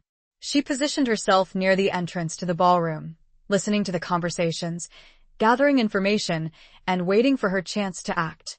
She overheard Ashworth speaking, his voice booming, outlining the Black Raven's plans to sabotage the Allied war effort, to spread disinformation, and to undermine the morale of the British people. Margaret knew she had to get this information to the authorities, to expose the conspiracy and bring down the Black Raven. But how? She couldn't simply walk out of the mansion. She would be stopped and questioned. She spotted a small, antique writing desk in a corner of the ballroom. On the desk was a quill, an inkwell, and a stack of parchment paper. An idea sparked in Margaret's mind. She waited until Ashworth had finished speaking, then discreetly made her way to the desk. She quickly wrote a message, outlining the Black Raven's plans, identifying the key members, and exposing Ashworth's treachery. She signed the message with a single word: Veritas Truth. She folded the parchment, sealed it with wax, and addressed it to the head of British military intelligence, a man she knew to be trustworthy and loyal. Now, she had to find a way to get the message out of the mansion and into the right hands. She looked around the ballroom, searching for a solution. And her eyes fell upon a familiar symbol, painted above the fireplace, a symbol she now knew very well. It was a raven. But, unlike the others, this one's wing was slightly lowered. Chapter 15. The Truth Unravels. The sight of the raven with the lowered wing, subtly depicted above the fireplace in Lord Ashworth's ballroom, confirmed Margaret's suspicions. Ashworth's estate was not just a meeting place for the Black Raven, it was a hub of their operations, a place where secrets were hidden in plain sight. The symbol, so familiar to Margaret from Henry's notebook and Genevieve's coded messages, was a deliberate marker, a signal to those who were part of the conspiracy. Margaret knew that the symbol had to be more than just a decorative element. It was likely a clue, a pointer to something hidden within the mansion. She remembered Henry's story about the injured raven he had rescued as a child, the symbol of vulnerability, of weakness. The lowered wing represented a point of access, a secret passage, or a hidden compartment. She discreetly examined the fireplace, her eyes scanning the intricate carvings, the ornate details. She noticed that the raven's lowered wing was pointing towards a specific section of the paneling, a small, almost imperceptible crack in the wood. Margaret pressed gently on the paneling, her heart pounding. The panel clicked open, revealing a narrow, hidden passage behind the fireplace. This was it. The escape route, the way to get her message out of the mansion and into the hands of the authorities. But before she could act, she heard a voice behind her. "Looking for something, my dear?" Margaret turned and found herself face to face with Lord Ashworth. His expression was cold and menacing, his eyes filled with a mixture of suspicion and amusement. "Lord Ashworth," Margaret said, her voice steady despite the tremor in her heart. I was just admiring the fireplace. It's quite remarkable." "Indeed," Ashworth said, his voice dripping with sarcasm. "And what, pray tell, is so remarkable about it?" The craftsmanship," Margaret stammered, trying to maintain her composure.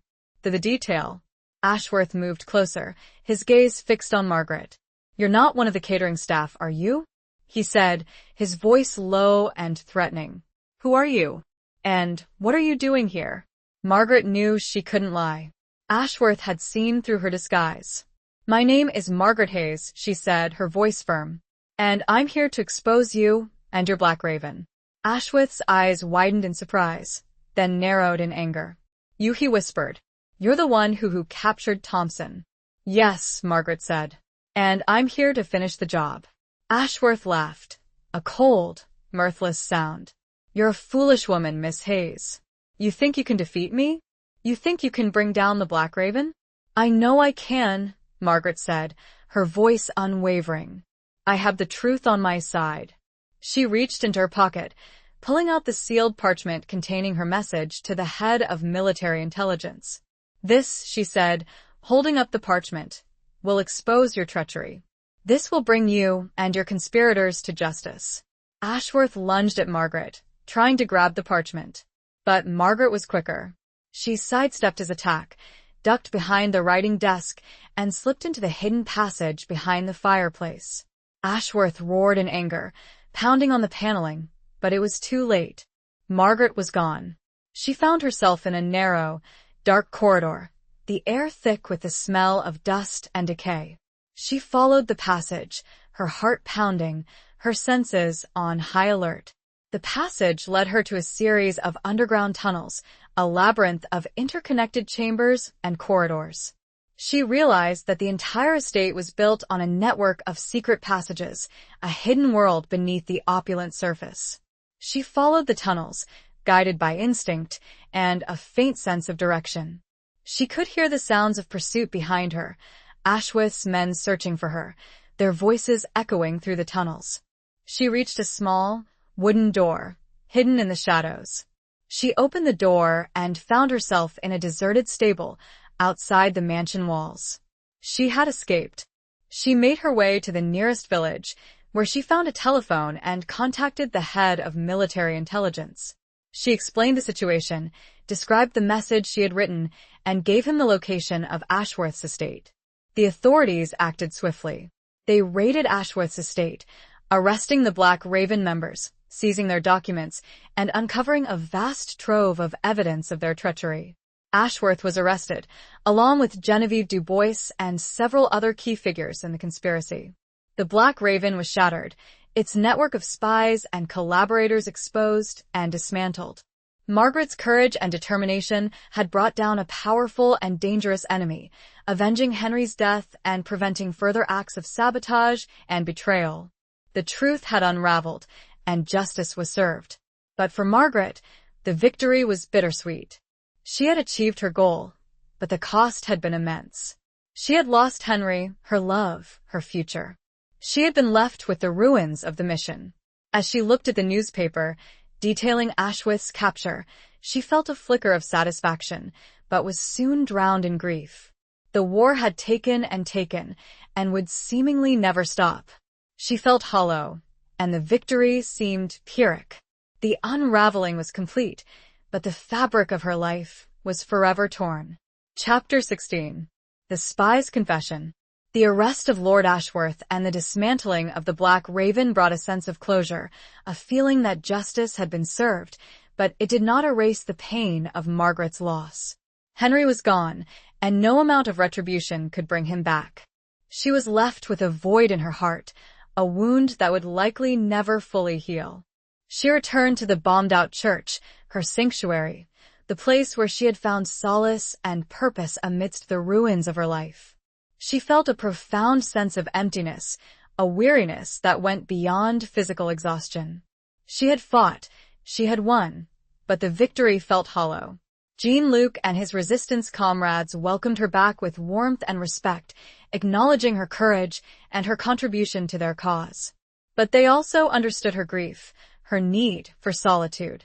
They left her alone, giving her the space to mourn, to reflect, to come to terms with her loss. Margaret spent her days in the church's crypt, surrounded by her maps, her notebooks, her coded messages, the remnants of her investigation, the tools that had led her to the truth. She reread Henry's letters, his words a poignant reminder of the love they had shared, the future they had planned. She felt a deep sense of connection to Henry in this place, a feeling that his spirit was present, guiding her, comforting her. She talked to him, whispering her thoughts, her fears, her regrets.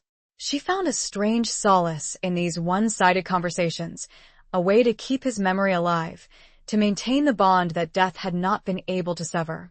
One day, while sorting through the documents seized from Ashworth's estate, Margaret came across a file labeled Whittaker. Her heart skipped a beat. She opened the file, her hands trembling. The file contained a detailed account of Henry's involvement with the Black Raven, his capture, his interrogation, and his execution. It was a brutal, clinical record of his final days, a stark reminder of the cruelty and ruthlessness of the enemy. But there was something else in the file, something that caught Margaret's attention. A transcript of a conversation between Henry and Major Thompson, recorded shortly before Henry's death. Margaret read the transcript, her eyes widening in disbelief. The conversation revealed a shocking truth, a twist that Margaret had never anticipated. Thompson, in his role as the maestro, had interrogated Henry, trying to extract information about the resistance, about Margaret, about the Allied war effort.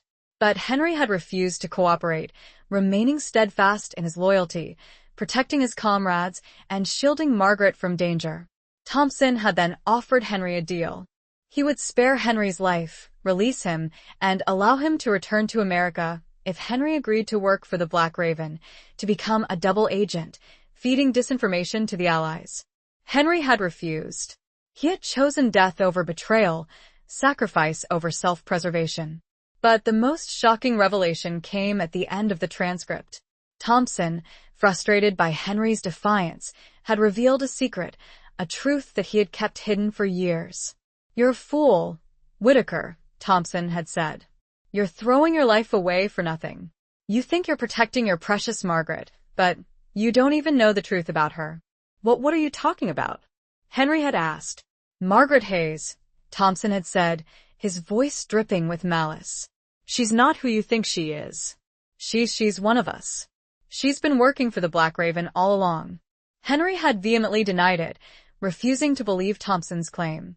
But Thompson had persisted, offering proof, details of Margaret's past, her connections, her actions, that seemed to support his assertion. The transcript ended abruptly, with Henry's anguished cry of denial.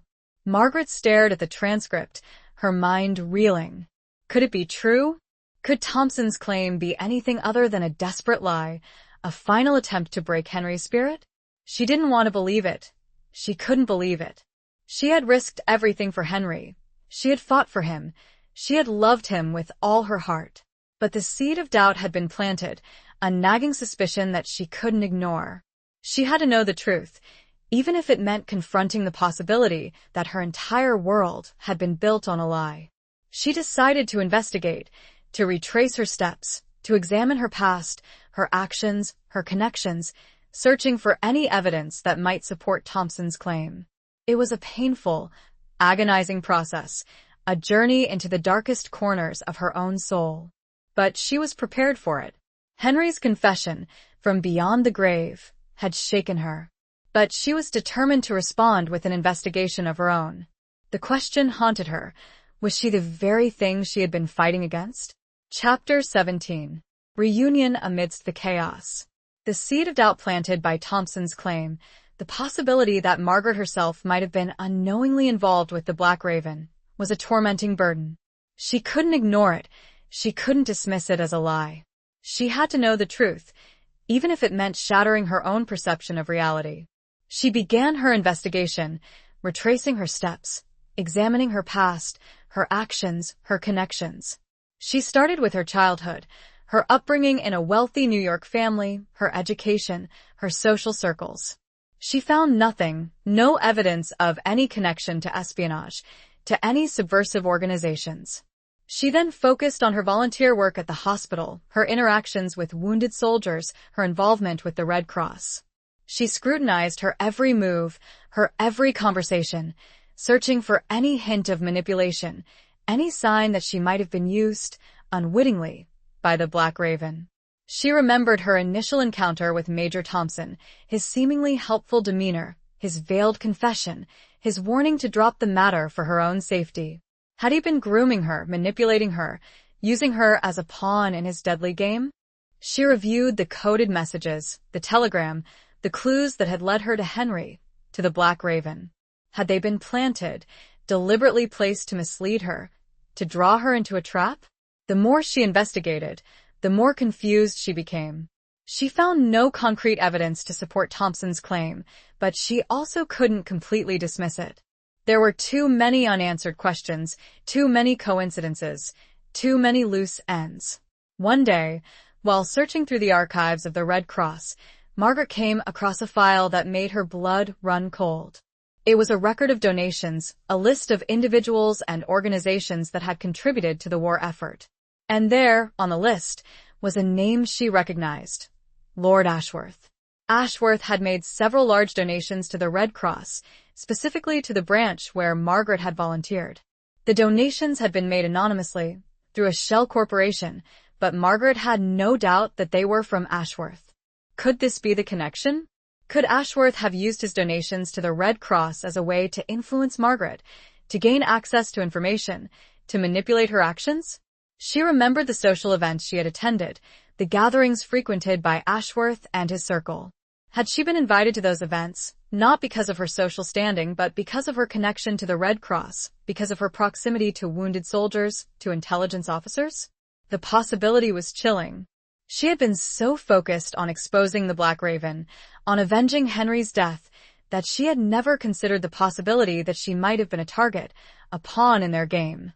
She decided to confront Genevieve Dubois, the red-haired nurse, the double agent who had betrayed Henry. Genevieve was being held in a secure military prison, awaiting trial for her crimes. Margaret arranged a visit, her heart pounding with a mixture of anger, fear, and desperation. She had to know the truth, and she believed Genevieve held the key. The meeting took place in a small, sterile room, separated by a thick glass partition. Genevieve looked pale and haggard, her red hair dull and lifeless. She seemed resigned to her fate, her spirit broken. "Genevieve," Margaret said, her voice steady despite the turmoil within. I need to ask you something. And I need you to tell me the truth. Genevieve looked at her, her eyes filled with a mixture of guilt and pity. What do you want to know? She whispered. Thompson, Margaret said. He claimed I was working for the Black Raven. He told Henry before he died. Was it true?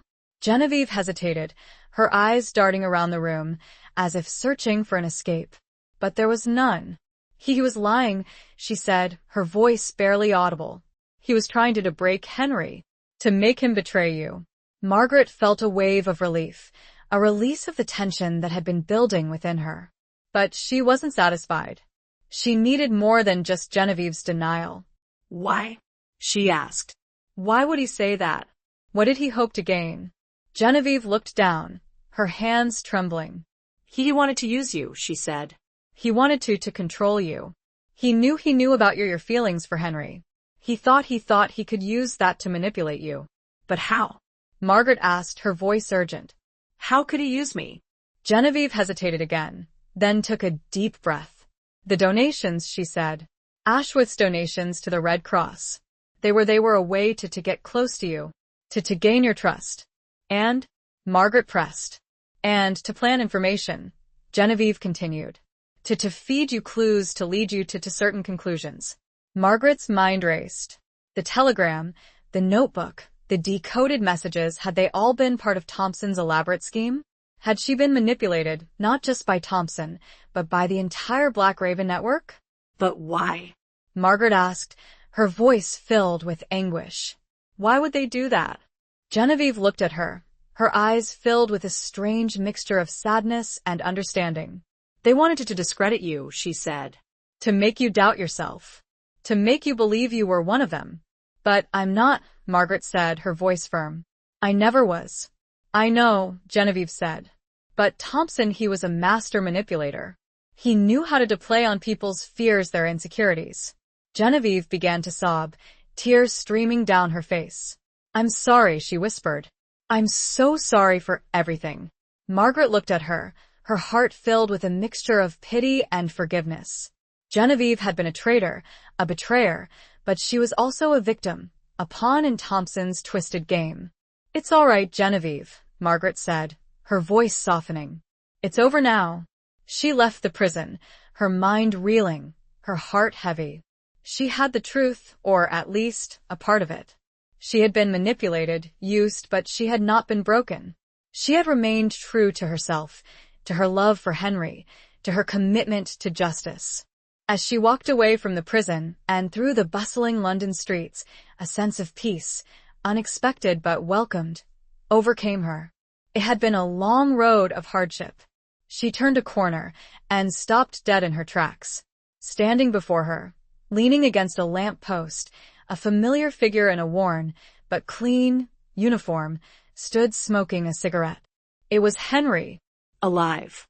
He smiled, a weak but genuine smile. Margaret, he said, his voice hoarse. It's been a long time. Margaret stared, speechless.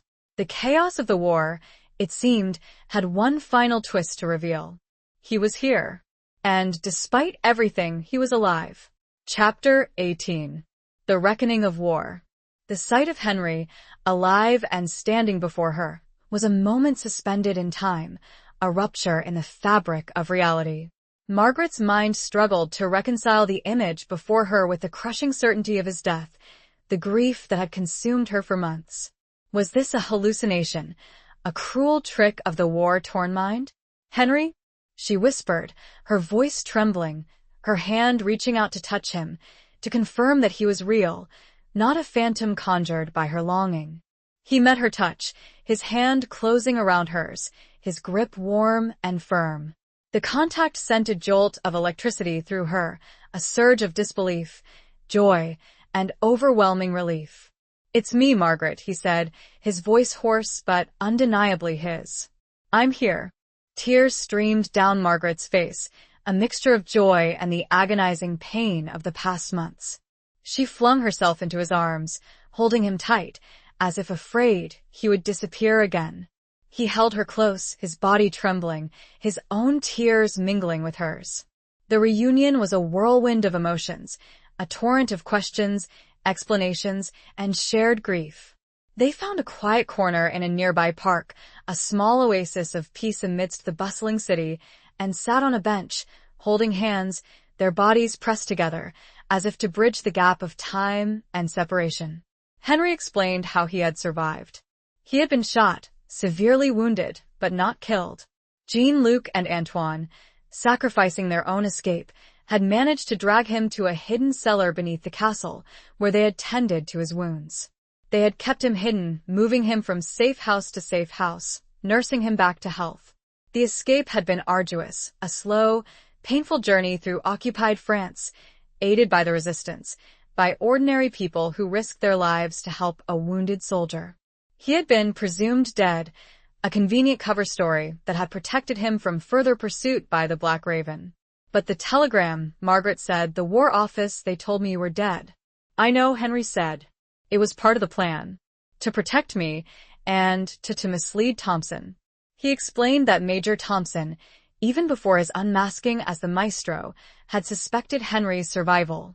He had orchestrated the false report of Henry's death, hoping to lure Margaret into a trap, to use her as bait to capture him. But why? Margaret asked, still struggling to understand the full extent of Thompson's treachery. "Why did he hate you so much?" "Because I was one of the few who knew the truth. He was selling secrets. I was getting close. The telegram was a way to control me, to make it look like I was dead, while using you to try and draw me out." The Quiet Rouge operation, Henry explained, had been compromised from the start. Thompson had been feeding information to the Germans, sabotaging the Allied war effort and profiting from the chaos and destruction. Henry's discovery of Thompson's treachery had led to his capture, his imprisonment, and his near-death experience. But it had also led to Margaret's involvement, her courageous investigation, and ultimately, to the downfall of the Black Raven. "You saved me, Margaret," Henry said, his voice filled with gratitude. "You saved us all." Margaret shook her head, tears welling up in her eyes. "No, Henry," she said. "You saved yourself. Your courage, your loyalty, your refusal to betray your country, that's what saved us." They talked for hours, sharing their experiences, their fears, their hopes. They spoke of the war, of the devastation they had witnessed, of the sacrifices they had made. They mourned the loss of Antoine, of Eleanor, of countless others who had perished in the fight for freedom. The war had changed them, scarred them, but it had also strengthened them. It had forged a bond between them that was unbreakable, a love that had endured through unimaginable hardship. As the sun began to set, casting a golden glow over the city, they made a decision. They would leave London, leave the war behind, and return to America. They would start a new life, a life free from the shadows of espionage, of betrayal, of violence. They would honor the memory of those they had lost, but they would also embrace the future, a future filled with hope, with love, and with the promise of peace. They were survivors, scarred but not broken, ready to rebuild their lives, to create a world where their love could flourish, free from the ravages of war. The reckoning of war had been brutal, a test of their endurance, their courage, and their love. But they had emerged victorious, their spirits tempered by fire, their bond stronger than ever. They were ready to face the future, together, hand in hand, their hearts filled with a quiet, enduring hope. Chapter 19. A Promise for Tomorrow. The decision to return to America, to leave behind the war-torn landscape of Europe, was a bittersweet one. Margaret and Henry had found each other again, defying the odds, surviving the crucible of espionage and betrayal.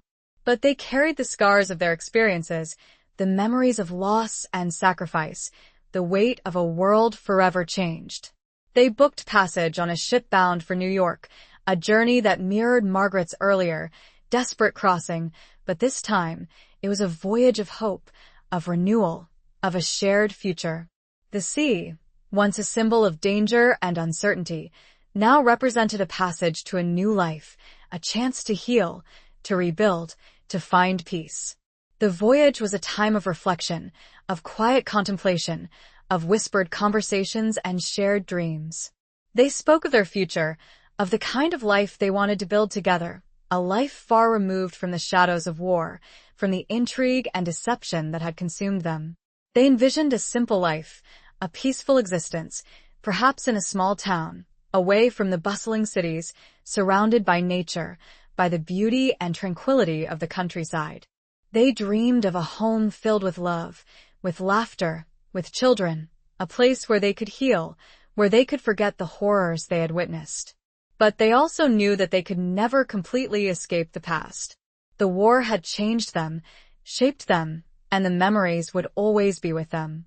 They would honor the sacrifices of those they had lost, they would remember the lessons they had learned, and they would strive to create a world where such atrocities would never happen again. They arrived in New York on a crisp autumn day, the city skyline a familiar yet strangely distant sight. The bustling streets, the vibrant energy, the sense of normalcy were a stark contrast to the war-torn landscape they had left behind. Margaret's family welcomed them with open arms, their relief at Henry's survival tempered by the understanding of the ordeal they had endured. They offered their support, their love, their understanding, helping them to adjust to a life free from the constant threat of danger, from the weight of secrets. Henry's family, too, embraced Margaret, their initial reservations about her now replaced by gratitude and respect. They had lost a son, they believed, and now they had gained a daughter, a woman who had risked everything for the man they loved. Margaret and Henry spent their first few weeks in New York reconnecting with family and friends, readjusting to a life of relative peace and security. But they also knew that they needed to find their own path, to create a life that was truly their own. They decided to leave the city, to seek out the tranquility they craved. They found a small farm in upstate New York, a peaceful haven nestled among rolling hills, surrounded by forests and fields. The farmhouse was old and weathered, in need of repair, but it had a charm, a sense of history, a feeling of home. They spent their days working the land, restoring the farmhouse, planting a garden, tending to the animals. The physical labor was therapeutic, a way to heal their bodies and their minds, to reconnect with the earth, with the simple rhythms of nature. They found solace in each other's company, in the quiet moments, in the shared tasks, in the unspoken understanding that flowed between them. They had been through so much, they had faced so many challenges, and they had emerged stronger, their love deepened by the trials they had overcome. They made a promise to each other, a promise for tomorrow, a promise to live each day to the fullest, to cherish every moment, to never take their love for granted. They had learned the fragility of life, the preciousness of time, and they were determined to make the most of the future they had been given. As they stood on the porch of their farmhouse, watching the sun set over the rolling hills, they knew they had found their place, their peace, their home. The war was behind them, the shadows had receded, and the future stretched before them, a canvas of possibilities, a promise of a life filled with love, with hope, and with the enduring strength of their bond. The promise wasn't just for a new life, but a testament to the resilience of their love, a beacon shining brightly against the backdrop of a world forever scarred by war. Chapter 20. The Long Journey Home. The farm in upstate New York became their sanctuary, a place of healing, of renewal, of quiet joy. Margaret and Henry, scarred but not broken by their wartime experiences, embraced their new life with a quiet determination, a fierce commitment to building a future filled with love, peace, and the simple pleasures of a life lived close to nature. The farmhouse, once dilapidated and neglected, slowly transformed under their care. They repaired the roof, replaced the windows, painted the walls, and filled the rooms with warmth, with laughter, with the tangible evidence of their shared love. The garden flourished, yielding a bounty of fruits, vegetables, and flowers, a testament to their hard work and their connection to the land. They adopted a stray dog, a scruffy mutt with a playful spirit and a boundless affection, who became their constant companion, a symbol of their resilience, their ability to find joy even in the aftermath of loss. They named him Chance, a tribute to the unlikely circumstances that had brought them together, to the second chance at life they had been given. Their days were filled with the simple rhythms of farm life, rising with the sun, tending to the animals, working in the garden, sharing meals, and spending quiet evenings on the porch, watching the stars, listening to the crickets, their hands clasped together, their hearts filled with a quiet gratitude. They rarely spoke of the war, of the horrors they had witnessed, of the sacrifices they had made. The memories were always there, a shadow lurking in the background, but they chose to focus on the present, on the future, on the life they were building together. But the past was not forgotten. They kept in touch with Jean-Luc and his resistance comrades, exchanging letters, sharing news, offering support. They honored the memory of Antoine, of Eleanor, of all those who had perished in the fight for freedom. One day, a package arrived from France. It was from Jean-Luc. Inside, Margaret and Henry found a small, wooden box, intricately carved, with a single raven depicted on the lid, its wings slightly lowered.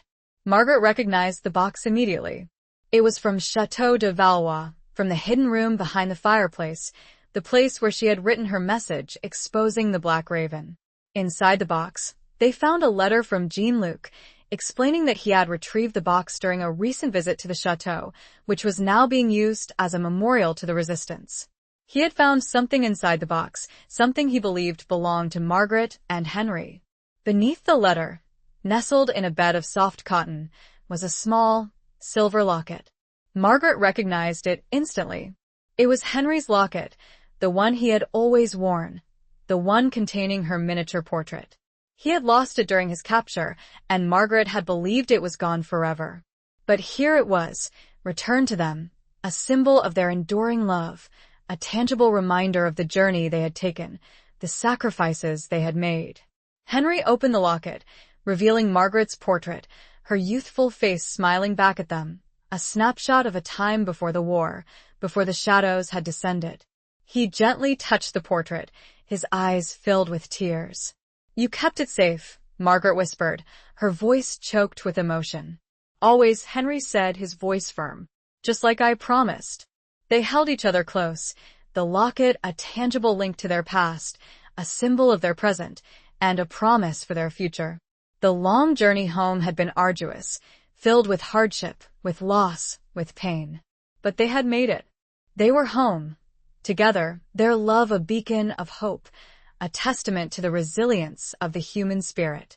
The long journey, they realized, wasn't just about returning to a physical place, but about finding their way back to each other, to the love that had sustained them through the darkest of times. They had come full circle, their journey marked by loss and sacrifice, but ultimately defined by their enduring love, their unwavering commitment to each other, and their shared hope for a brighter future. They were home and held each other close as the sun shone through their window. Epilogue. Years passed, turning into decades. The farm became their world, a haven of peace and tranquility, a testament to their enduring love. Margaret and Henry lived a simple life, close to the land, their days filled with the quiet rhythms of nature, their nights filled with the warmth of shared companionship. They raised a family, 2 daughters and a son, who grew up surrounded by love, by stories of courage and resilience, by the legacy of their parents' extraordinary past. The children knew about the war, about their parents' involvement in the fight against the Black Raven, but it was a distant story, a tale from another time, another world. Margaret and Henry never forgot the sacrifices they had made, the friends they had lost, the horrors they had witnessed. They kept in touch with Jean-Luc, who had become a successful farmer in his own right, his resistance days a fading memory. They occasionally received letters from former members of the intelligence community, thanking them for their service, acknowledging their courage. But they rarely spoke of the war, preferring to focus on the present, on their family, on the simple joys of their life together. The scars remained, both physical and emotional, but they had healed, becoming a part of who they were, a reminder of their strength, their resilience, their love. As they grew older, their bodies weakened, their steps slowed, but their bond remained as strong as ever. They spent their days sitting on the porch, holding hands, watching the sunsets, their silence filled with a lifetime of shared memories, of unspoken understanding. One autumn evening, as the leaves turned golden and the air grew crisp, Margaret passed away peacefully in her sleep, her hand clasped in Henry's. He followed her a few months later, his heart broken, his spirit yearning to be reunited with his beloved. They were buried side by side in the small cemetery overlooking their farm, their gravestones simple, bearing only their names and the dates of their birth and death. But beneath those simple inscriptions lay a story of extraordinary courage, of unwavering love, of a journey that had taken them from the shadows of war to the peaceful haven of their home. Their children and their children's children continued to live on the farm, carrying on the legacy of Margaret and Henry, cherishing the memory of their grandparents' extraordinary lives. The story of the telegram, of the Black Raven, of the daring rescue, became a family legend, passed down through generations, a reminder of the power of love, of courage, of resilience. The farm remained, a testament to their enduring bond, a place where the echoes of their past mingled with the promise of the future. The raven with the lowered wing, carved into the wooden box that Jean-Luc had sent them, became a family heirloom, a symbol of their heritage, a reminder that even in the darkest of times, hope can endure, love can triumph, and the human spirit can soar. The long journey had ended, but the leg